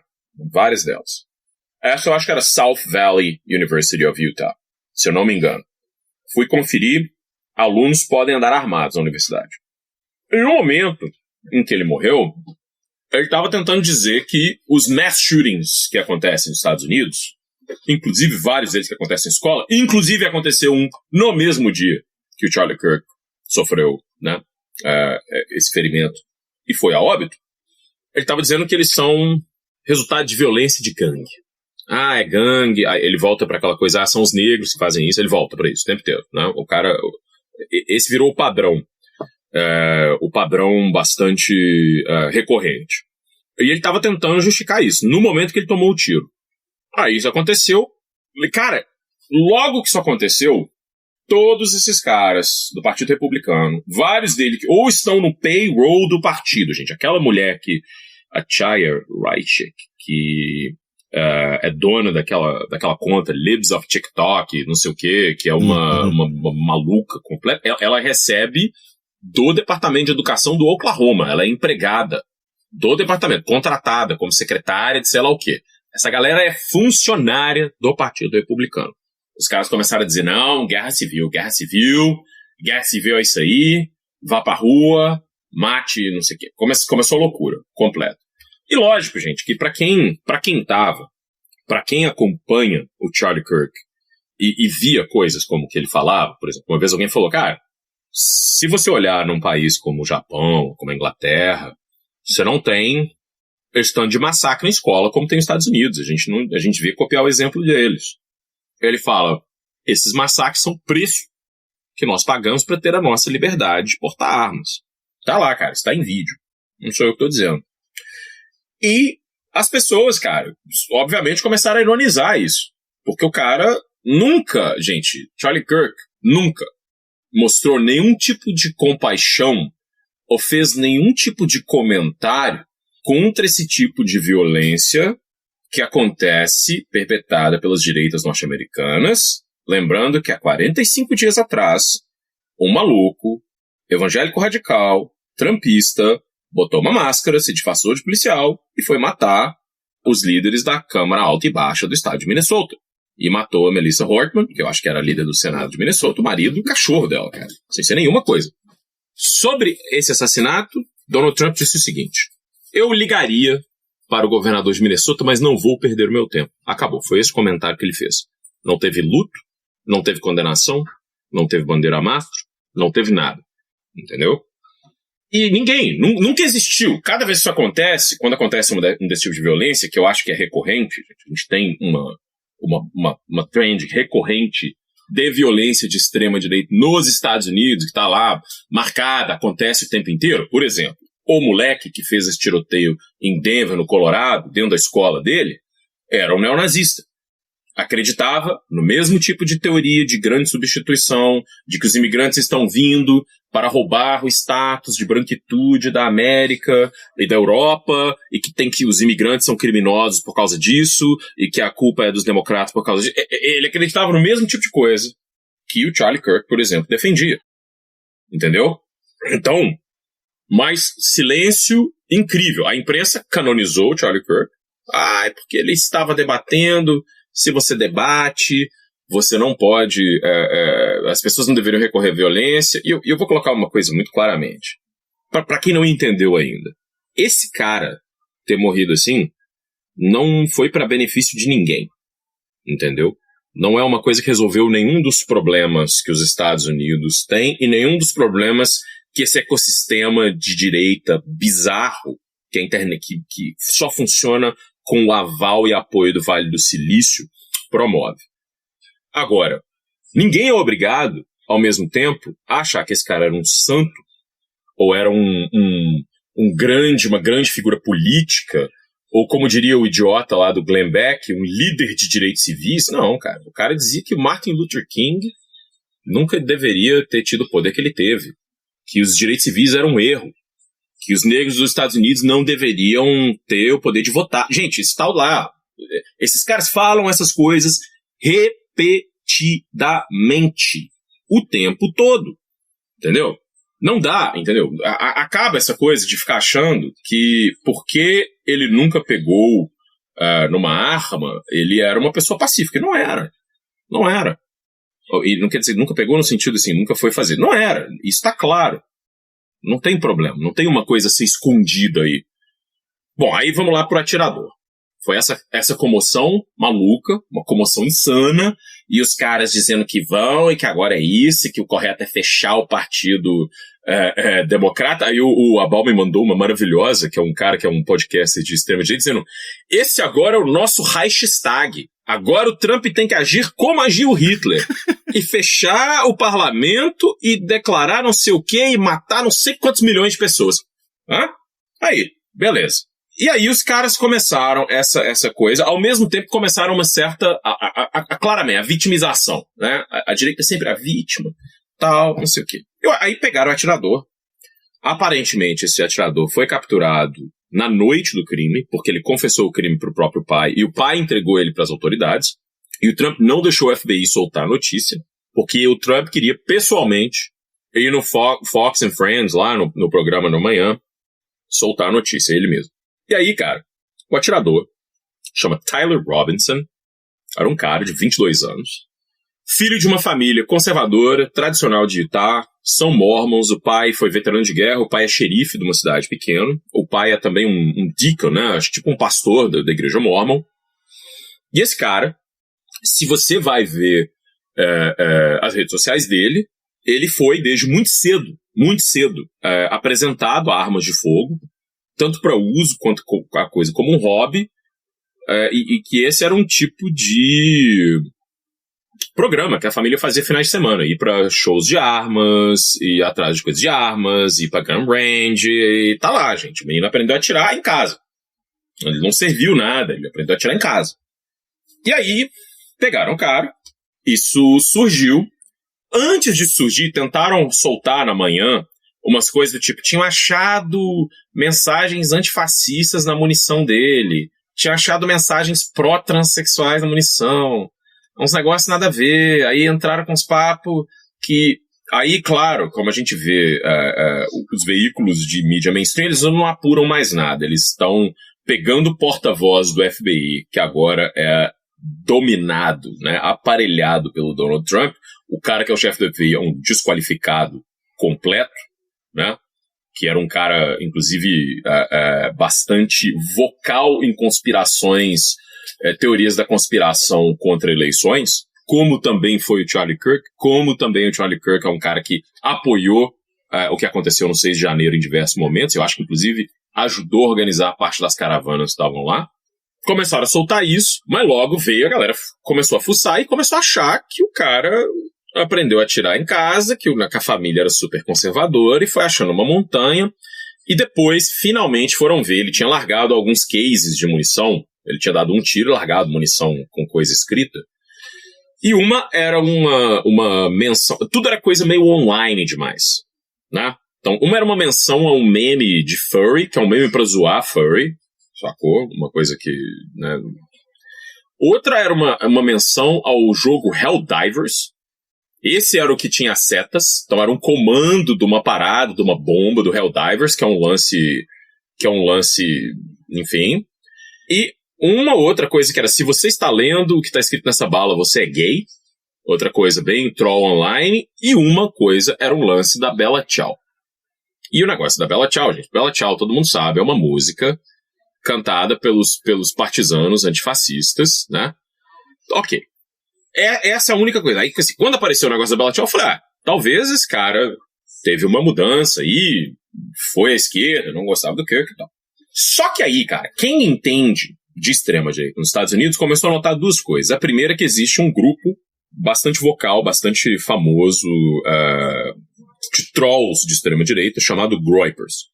Os Groypers, eles são chefiados ali pelo Nick Fuentes, que é eu não sei como definir o cara, ele é mais à extrema-direita do que o Charlie Kirk, porque assim, nem sionista ele consegue ser, porque ele odeia judeu tanto que não dá nem conta disso. O Charlie Kirk era um cara que era tão próximo dessas questões Israel, Estados Unidos, que o Netanyahu foi uma das primeiras pessoas a lamentar que ele tinha sido assassinado, né? O Nick Fuentes e os Groypers, eles tinham feito em 2019 ou 2020, acho que foi 2019, na primeira turnê que o Charlie Kirk fez nas universidades, eles tinham organizado uma coisa que eles chamavam de The First Groyper War, a primeira guerra do Groyper, onde eles iam atrás, eles foram ameaçar, isso aconteceu várias vezes, ameaçaram o Ben Shapiro, e aí fica meio claro por quê, né, porque o cara, além de ser de extrema, Ben Shapiro, além de ser um militante de direita, bastante vocal, é um cara judeu, né, e super israelense, super sionista, e foram atrás do Turning Point USA, e foram também atrás dessas coisas do Charlie Kirk. E aí, os Groypers, eles são todos organizados na internet, é um bando de troll. É uma coisa de Discord, 4chan, sabe? Do tipo, é isso. Por que o nome é esse? Porque tem um sapo que era o Pepe, que virou o Pepe the Frog, tinha virado um símbolo da alt-right, agora isso não existe mais exatamente, e eles tinham criado um outro, que é um sapo gordão, que eles chamavam de Groyper. Então esse era o meme dos Groypers, entendeu? Os Groypers, geralmente, quando eles têm uma versão desse sapo no Avatar, sacou? Aí, nessa coisa da Groyper War, uma das primeiras músicas que eles usavam na trilha sonora da Groyper War era justamente a Bella Ciao, porque os caras são troll. Eles adoram fazer meme desse tipo. E aí uma galera, na própria comunidade deles, no 4chan, tava, cara, tô achando que é um dos nossos, é alguém que pelo menos circulava a nossa cultura Groyper, porque tá usando os nossos memes, e ficou Isso, assim, não tem uma confirmação de fato. Eu acho, o Carapanã acha, que isso é o mais próximo, porque se esse cara fosse de fato de esquerda, já tinham achado as redes sociais dele, já tinham soltado tudo, entendeu? E não soltaram nada. Tá tudo assim, nebuloso, não soltam nada, não falam nada. Né, Carapanã, a gente tava conversando o negócio do governador, né, meu? O cara dizia assim, eu estava torcendo para que fosse um imigrante. Sim, o governador de Utah, o cara que aprovou armas nos campos universitários, falou na coletiva com o diretor do FBI que ele estava torcendo nessas últimas 30 horas para que fosse um imigrante, porque os americanos não fazem isso. Não tô brincando. Foi exatamente isso que ele falou. Exatamente essas palavras. E aí, assim, cara, o que eu acho que é curioso, assim? Novamente a gente volta para uma espécie de metapolítica de como o discurso em torno da direita tem funcionado. O Charlie Kirk, gente, ele foi assassinado. E, obviamente, na questão dele ter sido assassinado, ele foi uma vítima de um crime brutal. Ponto. Ok? Nada disso diz que ele era uma pessoa moral, que ele era o melhor comentarista político, que ele fazia política do jeito certo, que ele era a melhor pessoa do mundo, que a gente tem que fazer 1 minuto de silêncio pela morte dele, que a gente tem que botar a bandeira a mastro, não tem nada disso. Entendeu? Ele foi vítima de um crime, ok? Esse crime teve motivações políticas? Até agora eu não entendo. Me parece bastante similar ao tipo de crime que aconteceu quando tentaram matar o Trump, que é adolescente, radicalizado online, de direita, que entra nesse abismo e quer fazer, ou seja, algo pelo meme, uma coisa que choque todo mundo, ou fazer alguma coisa para acelerar, né? O lance do aceleracionismo de direita nos Estados Unidos é muito forte, para acelerar, para aumentar a temperatura, para trazer os Estados Unidos para a guerra civil que eles tanto sonham. Porque eles sonham com isso, e eles falam isso abertamente, gente. Isso é o que está lá no Turner Diaries, que é o romance famoso, que coloca quando os nazistas destroem o governo americano e tomam o poder dos Estados Unidos e enforcam todas as pessoas, né? As minorias étnicas e os liberais. Ok? Isso é o Turner Diaries, isso é o que os caras seguem. Só que assim, a maneira como isso foi coberto pela imprensa é a seguinte. Esse cara era um santo, estamos com um problema de violência, aí vão no negócio. Você não teve... Quando os dois políticos democratas foram assassinados por aquele maluco, que era um evangélico fanático, você não teve 1/100º dessa indignação. 1/100º. Você não teve nada. E eu digo que, assim, bate na madeira, mas se alguém, por mais liberal que seja, algum desses outros for assassinado, outro dia também não vai haver nenhum tipo de comiseração da imprensa. Então nós estamos diante de um movimento metapolítico que é o seguinte. A política ela agora é feita assim. As direitas são inimputáveis, elas não precisam ser chamadas, elas não precisam nem ser responsáveis pelo que elas falam. Elas não precisam nem ser responsáveis pelo que elas falam. As esquerdas têm que ser responsáveis pelo que elas falam. As esquerdas estão vilanizando as pessoas do movimento MAGA. Por isso que isso aconteceu. Olha que absurdo. Uma semana antes, cara, o Trump postou um meme dizendo que onde ele aparecia como aquele psicopata do Napalm, do Apocalipse Now, dizendo que ele ia mostrar para Chicago o significado do Departamento da Guerra, que ele tinha acabado de chamar o Departamento de Defesa do Departamento da Guerra. Ou seja, se isso não é uma ameaça, eu não sei o que é. Alguém está falando sobre esse papel de aumentar a temperatura, porque os caras, na hora que o cara tomou o tiro, eles nem sabiam quem tinha dado o tiro. Eles já estão dizendo que o correto é ali, ó, fecha os partidos, morte em massa, esse é o nosso hashtag. Você não tem, e você está sempre discutindo violência política se três pessoas que cometeram violência política no ano eram de esquerda e 100 eram de direita, como é geralmente a proporção, o problema não é dos dois lados. Outra coisa, você teve um jovem de direita que se dizia não binário, ou que se dizia trans, ou que tinha trocado o nome, ou que tinha não sei o quê, mas que, assim, foi cometer um massacre numa igreja, de uma escola católica, contra crianças, lotado de coisas racistas escritas no rifle dele, como aquele cara que foi o atirador de Christchurch, na Nova Zelândia. Mas porque esse cara dizia que era trans, não, o problema é trans, é a ideologia trans que fez isso, fez o crime. O cara, ou seja, agora, o problema é que é assim, isso tudo está acontecendo online com o aval dos bilionários do Vale do Silício, que ganham rios de dinheiro para deixar que essas loucuras se organizem assim, e não estão interessados em nenhum tipo de accountability, a gente já viu, né? Preferem deixar que os países se queimem, se matem, ou qualquer coisa aconteça, do que isso.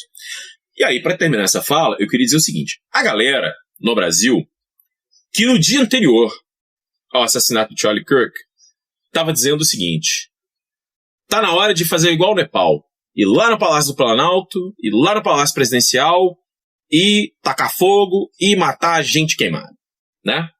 Nicolas Ferreira, um monte de gente, temos que fazer isso aí. O absurdo é esse. No momento que o cara toma um tiro, a culpa é da retórica violenta das esquerdas. Você só consegue sustentar esse discurso porque os veículos de imprensa, porque os Chamberlain de Higienópolis, porque os Hindenburg de Bagé continuam deixando que isso aconteça. Porque eles continuam fomentando essa meta política. Eles continuam deixando que as direitas sejam vítimas eternas, né? Mesmo quando elas estão se atirando.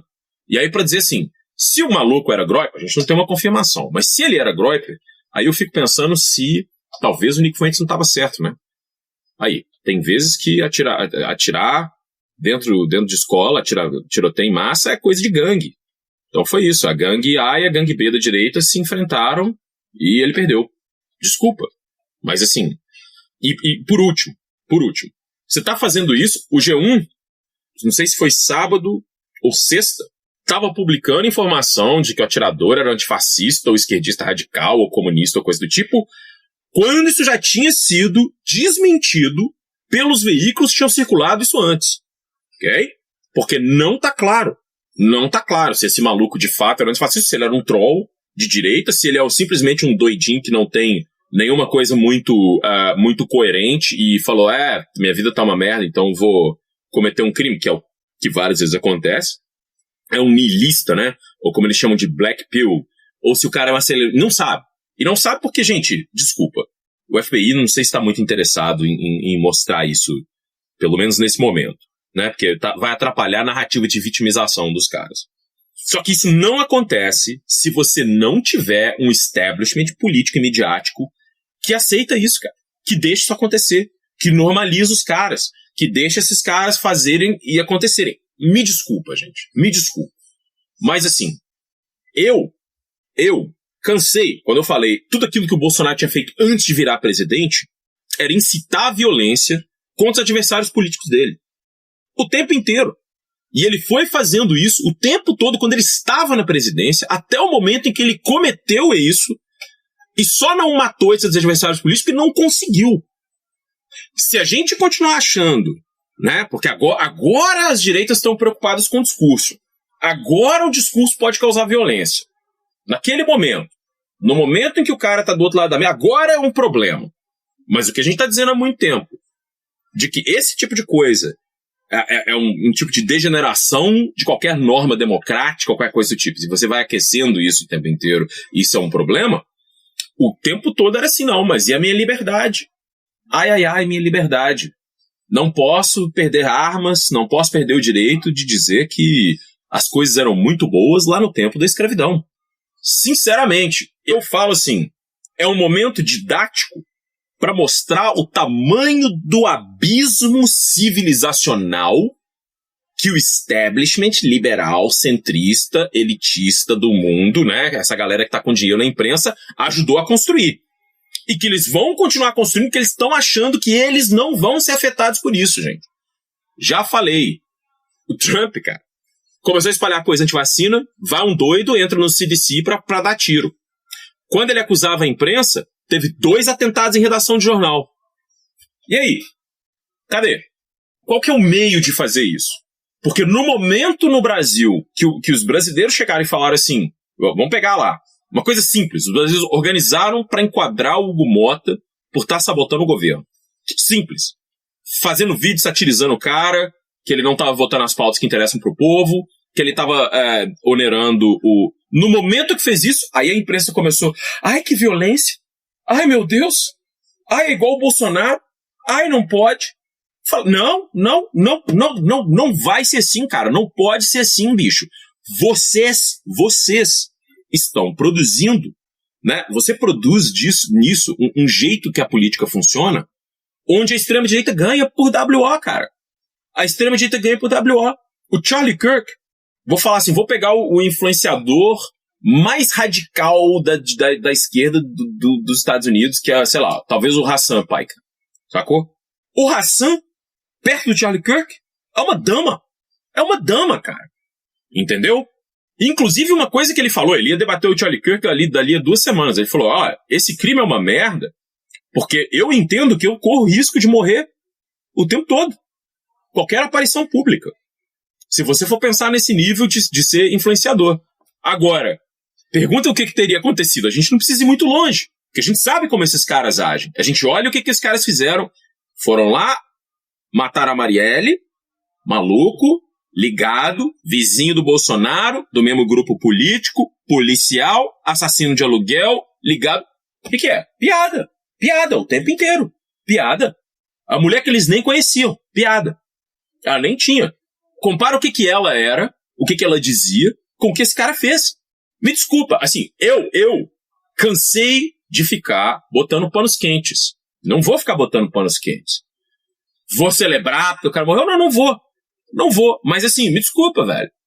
Sabe, assim, você aí que tem plataforma, você aí que é jornalista, você aí que é professor, você aí, não tô te pedindo pra fazer piada não, cara. Mas tô te pedindo o seguinte, pelo menos, pare e pensa 1 segundo no que tá acontecendo. Pensa. Você tá achando que você vai botar essas figuras como esse cara, como era o Charlie Kirk, num pedestal, isso vai evitar os problemas de amanhã? Isso vai criar algum tipo de coisa civilizacional? Eu tenho uma péssima notícia. Não vai. Muito bem, Carapana. Muito bem. Olha, eu acho que ficou faltando tempo, né, para essa parte aqui, porque tem bastante coisa para falar. A gente vai ter que fazer alguma coisa, eu acho que só a respeito de como essa retórica está sendo aplicada, porque tá complicado, né? O cara ficar ouvindo ali, lendo coisas desse tipo, né? Agora a direita vai ter que se comportar como, né, para deixar a esquerda com medo. O que vocês estão querendo dizer com isso aí, meu amigo? Com tudo que já aconteceu aqui no país e fora do país, a que vocês estão se referindo? Depois começa esse tipo de coisa aí, daí, não é bem assim, ele não era exatamente o que a gente falava. Complicado. Mais um detalhe, vou citar só uma coisa. Sabe aquela deputada cabeçuda? A cabeçuda, que ela tem a cabeça maior do que o negócio? Não, mas todo o país tem... Logo depois da eleição do Lula, no Brasil. Ela posou com um fuzil e com uma coisa dizendo come and take it, e tinha a mão do Lula com 4 dedos furada de bala na camiseta dela. Me desculpa, assim, vai chorar agora? Vai chorar?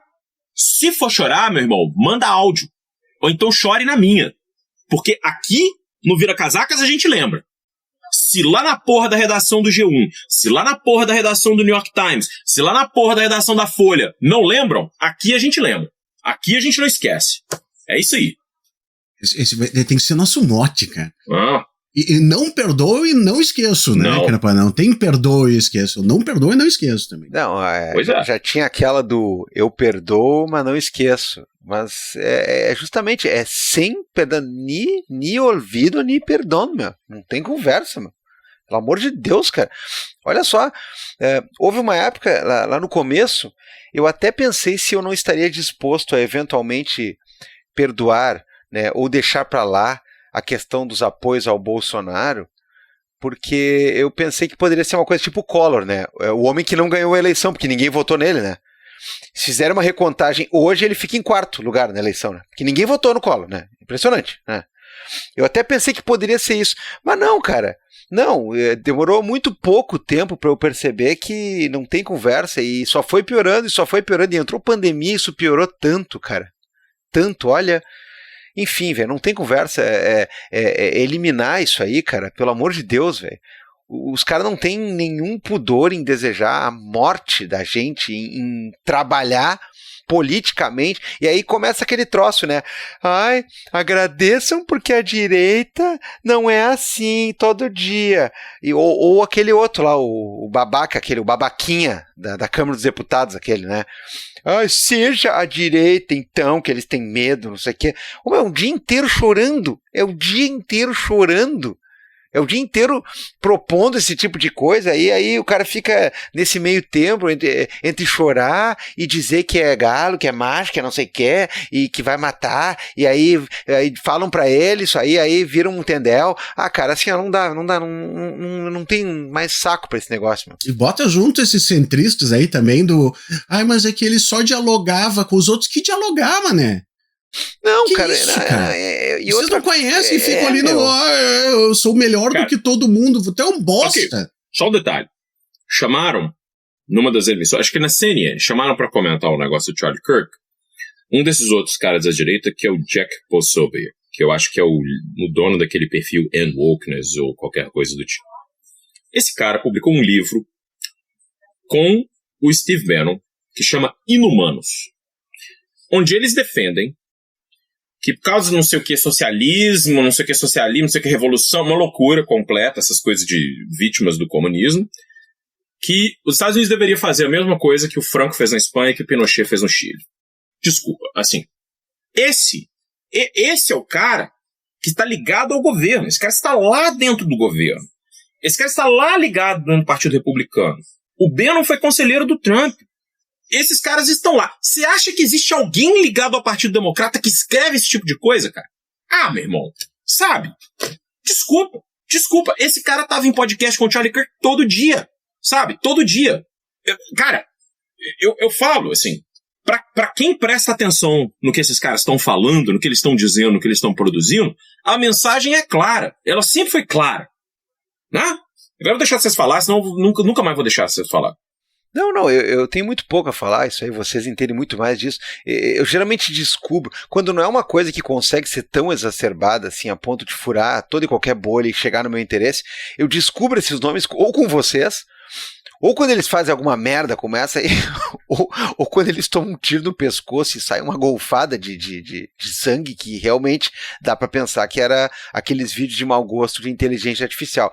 Mas falando nesse assunto, nem precisou esperar muito, né? Porque a gente já tá inundado aí de vídeos desse cara abraçando Jesus Cristo, subindo uma escadaria em direção ao céu, ganhando asas de anjo, não sei o quê. Fora aquela... Com o Luther King, com o Luther meu King, isso aí. Fora aquelas babaquices de agora eu acho que toda universidade tinha que ter uma fotinho desse cara sentado ali dialogando, prove me wrong, não sei o que. É isso aí, cara, tu começa a fazer essa merda aí de vou chamar aqui um assassino contra 20 vítimas de tentativa de assassinato e nós vamos fazer um debate, quer dizer, acaba assim, meu amigo. Acaba dando vazão pra esse tipo de merda. O cara vai lá dizer assim, vamos debater aqui se uma pessoa preta é inferior, se uma pessoa trans pode ser humana ou não. Não tem debate nenhum isso aí, vai pra puta que pariu com isso aí, meu. E esses vídeos aí de cara com Martin Luther King, não sei o que, sei lá, cara, esses dias eu vi alguém escrevendo algo do tipo assim, cara, é de se pensar se nós não chegamos na pior fase da história da humanidade, porque é isso, cara, né, tu vê um vídeo desse aí, meu, porra, puta que pariu, sabe, mas deixa pra lá, né, eu sinceramente não tenho muito a acrescentar, eu fico aprendendo com vocês, e eu não sei como é que vocês têm saco pra esse tipo de coisa, cara, porra, enfim, né, espero que mais alguém, né, não esteja tão assim, perdido que nem eu, a ponto de ter que descobrir agora, né, que Groypers é por causa de um outro sapo, porque já tinha o sapo aquele, te contar.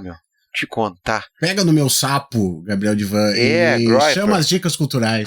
Velho, vamos dar umas dicas aí, cara, porque, pelo amor de Deus, né, meu, hora de falar de coisa boa aí, hora de falar de coisa edificante ou não, né, porque as dicas culturais do Vira Casacas é assim, né, a gente pode muito bem falar de alguma coisa que tem a ver com o tema, que não tem, nós vamos dar umas dicas pra vocês aí, pra, talvez, né, ocupar um tempinho dos próximos dias, enquanto você não estiver pensando em embargo de declaração, em publicação de acórdão de Bolsonaro e Núcleo 1, enquanto você não estiver acompanhando também o Núcleo 2, hein? Porque é o seguinte, hein? O pessoal fala assim, ó, tem a Olimpíada, e aí depois tem a Paralimpíada, e aí poderia gerar bastante hype também, porque é legal também, cara, nosso país também, é uma galera se superando também, assim como assim, ó, vai ter a final do Campeonato Brasileiro, e aí amanhã vai ter a do feminino também.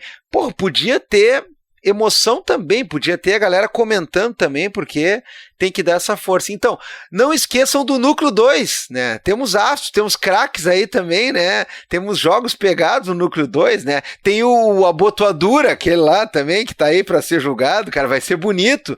Então, tem muito mais emoções desse campeonato aí, além dessas que a gente já viu no card principal, né? Já teve a surra principal, né? Enfim. Então, dicas culturais para ocupar o tempinho enquanto estamos aí esperando próximos capítulos. Fora essas loucuradas aí que Estados Unidos é um negócio impressionante, né, cara? O Transurb, ele passa a cada 20 minutos ali, né? Não tem problema. Se perdeu a merda de hoje, vai ter a de depois de amanhã, infelizmente. Felipe, quais são as dicas do momento aí? Qual é a quente do momento? Cara, eu fui influenciado por um booktalker e eu comprei o livro Império da Dor, né? Então, falando de pessoas legais, né? Esse livro Império da Dor, ele é a respeito da família Sackler, né? Que é a dona da Purdue Pharma. Que, né, se você já viu, já teve seriado. Os velhos amigos. Né? Mas assim, ó, eu até como já conhecia, assim, por cima esse negócio de vida seriado e tal, pensei, mas será que vou ler mesmo? Será que é bom? E ele é muito legal, cara. Porque ele conta desde os primórdios da família Sackler até a formação, né, da Purdue e finalmente, né, o Oxy, né, o seu produto mais famoso, mais prejudicial. E cara, eu pensei que ia ser só uma história assim de família, de empresa, estamos comprando negócio. Meu Deus do céu, é mau caratismo desde o princípio, sabe? É muito bem escrito, é muito gostosa a leitura. Assim, quando tu vê, tu já leu 100 páginas, 150 páginas, então assim, ó, recomendadíssimo, Império da Dor. Tá aí, Império da Dor. Bom, a gente recomenda aquele seriado Dope Sick, assim como uma série. O que não falta é documentário sobre a canalice desses caras, né? E série e produto de narrativa ficcional em cima dos fatos e livro e tudo mais. Então se soma, né, a uma outra rede vasta de conteúdos que tem para você ver como essa galera aí, né? Eu falei velhos amigos porque a gente indica essas coisas há muito tempo, porque de amigo não tem nada, né? Eu quero distância desses caras. Perfeitamente. Carapanã. Vai o Carapanã? Vai o Divan? Quem é que vai? Vai lá, Carapanã. Cara, eu vou recomendar Hades 2. Hades era um joguinho, um roguelike de ação e tal, que é baseado em mitologia grega. Você é o filho do deus dos mortos, né? O filho do Hades, do Hades e tal. E aí no segundo, você é a filha do Hades e tal. E, cara, Super Giant Games está fazendo dessas. Os caras incríveis, fizeram um trabalho incrível, cara. O jogo vai ser lançado no dia 25 de setembro.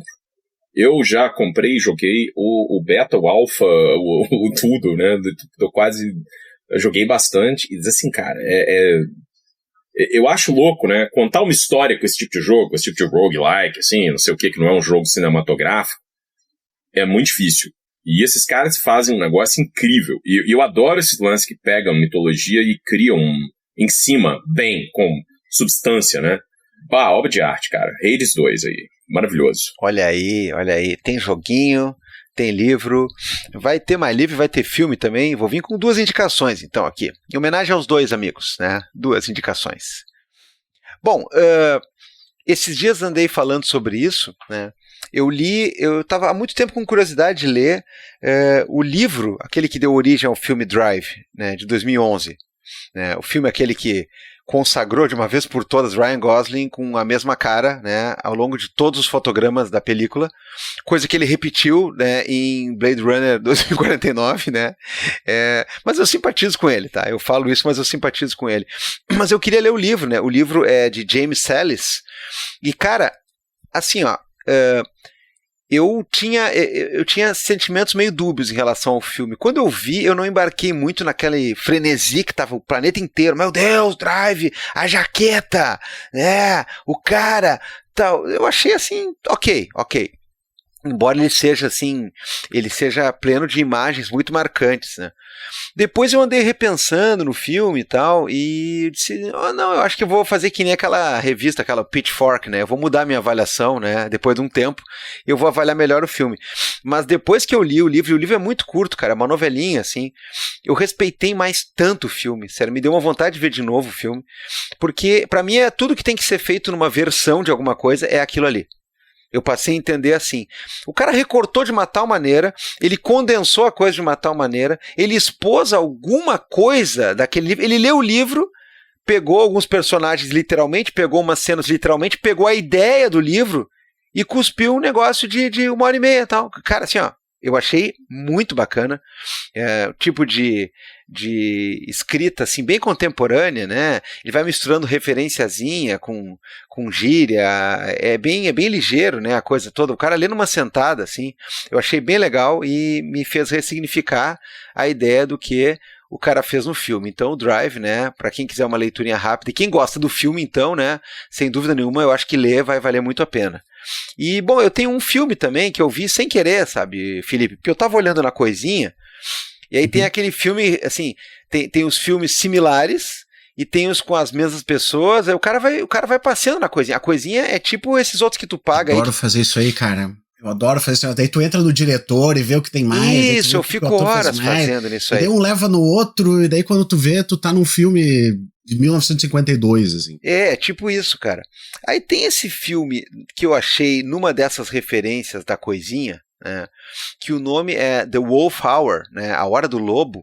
Não confundir com um filme do Bergman muito bom também, com esse nome muito clássico, né? Isso aí, qualquer cinéfilo aí, ou coisa parecida, né, sabe do que eu tô falando? Vargtimmen, né? Que é A Hora do Lobo, é o filme sueco lá, bem antigo, não. Tô falando A Hora do Lobo de 2019, que é dirigido por Alistair Banks Griffin, né? Enfim, não me pergunte. É com a nossa querida Naomi Watts. E, velho, é um filme muito interessante, cara. A descrição me pegou um pouco, porque eu amo aquele filme do Spike Lee, né? O Verão de Sam. Eu amo esse filme. Eu amo completamente esse filme. E é como se fosse... Ele está se passando no mesmo verão, naquele mesmo período, naquele mesmo momento.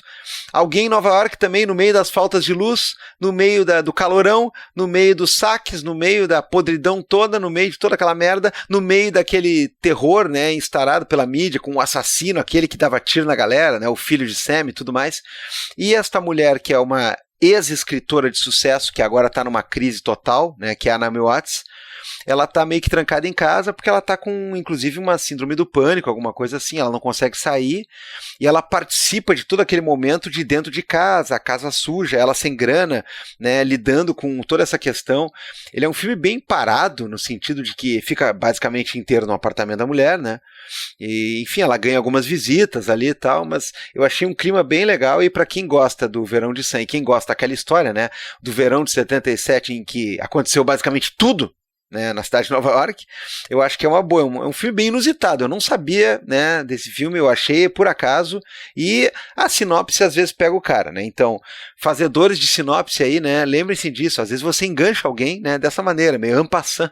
Muito bom, Gabriel Divan. Eu estava aqui anotando as referências para mandar para o pessoal.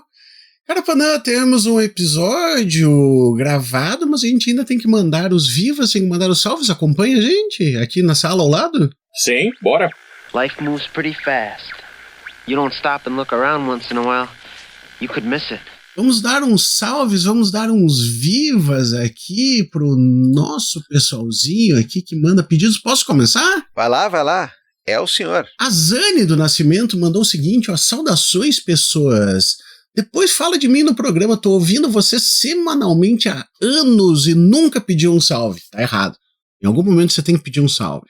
Ouvinte baiana, moradora do Rio, cientista social e torcedora do Vitória. Salve, Zane, mas eu quero consultar aqui a bancada do seguinte, né? Pra mim, torcedor do Vitória tá errado. Eu acho que o certo é Bahia. Não, eu vou mandar ao Viva, né? Com muita alegria, com muito sabor e tudo mais. Mas todo mundo sabe, né, que nação Salvador, né, eu sou Bahia. Carapanã, Bahia ou Vitória? Eu achava engraçado, porque eu achava que o Vitória, cara, era baseado em Vitória da Conquista, porque fazia todo sentido, né? Outra grande cidade lá ali no interior da Bahia. Mas acho essa escolha é difícil, cara. Eu vou ser Vitória porque eu vou ser um cara contra hoje. Né? Tu é o Fux do podcast. Não. Ó, aí é sacanagem. Porque eu tava pensando que ser o Fux é pior do que ser o Marco Aurélio. Vai falar 13 horas agora. É pior do que ser o Marco Aurélio. É pior do tá difícil, né, cara? Bom, não. Fico sendo Vitória só pela farra. Só pela farra, cara. Ó, não esquece que o Wagner Moura, no filme do Marighella, ele fez uma coisa muito legal no começo, porque o Wagner Moura é Vitória, esse é um grande argumento, né? Uhum. E aí ele pegou aquela coisa da Veja lá, que é mentirosa, né? Que o cara ficava olhando pelado em Copacabana, batida de limões, e o cara nem bebia, porra, tal. Aí o Wagner Moura começa o filme do Marighella fazendo uma coisa tipo aquela, mas falando coisas de verdade, né? E no dia tal, de tal, fulano de tal, assim, torcedor do Vitória, ele faz uma nova ficha do cara, assim, é bem legal. Eu vou mandar um salve aqui, que a gente recebeu um e-mail do Lucas Supelete, diz o seguinte: salve camaradas, gostaria de parabenizar pelo excelente episódio com Madeira. Ouvi ele no carro numa viagem de volta para casa com minha noiva e ela, que é advogada, amou. Estou tentando fazê-la ouvinte assídua como eu. Então um salve para ela, que se chama Rafaela. Eles são de Marataízes, no Espírito Santo. Ô Rafaela, começar a ouvir o Vira Casacas aí, seja assídua, seja como o Lucas, seja uma pessoa legal. Tá aí, salve, e vamos ouvir, vamos nos seguir, nos compartilhar e tudo mais. Viva pra vocês todos aí. Muito bem, da minha parte é isso aí. Eu vou fazer um vivo especial aqui, que é pro senhor Thales D, né, o chamado Poison Black, né, gosto muito desse nick aí, Poison Black. Bom, eu, assim como a gente, Felipe, aqui, e na esteira daquele programa do Madeiro, no nosso último episódio da semana passada, eu tinha dito que eu achava que o Fux ia vir tentar diminuir umas penas, tentar fazer uma consunção em alguns dos crimes, tentar talvez explorar um pouco a questão da preliminar, mas que no fundo o voto dele ia ser uma condenação geral com algumas ressalvas. Eu achava que ele ia querer cavar uma dissonância um pouco mais light, ou um pouco mais digna, como eu disse aqui. O Thales foi um que disse, não, esse cara aí vai vir pra fazer a água da torneira cair pra cima, ele vai vir pra pintar o céu de outra cor, ele vai vir pra tentar virar o jogo, ele vai tumultuar. Eu falei, não, meu, tá louco, não vai ser tanto assim.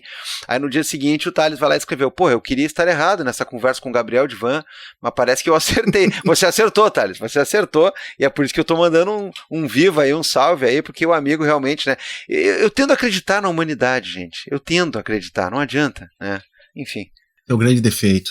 É um grande defeito. Carapanã, quer mandar um salve geral aí? Sempre, né, cara? Sempre. Não sou a Faria Lima, mas mando salve geral. Fica aí, cara, aquele abração para todos os ouvintes. Eu acho incrível a gente ter essa plataforma até hoje. É uma coisa aí que a gente não teria conseguido sem todos vocês.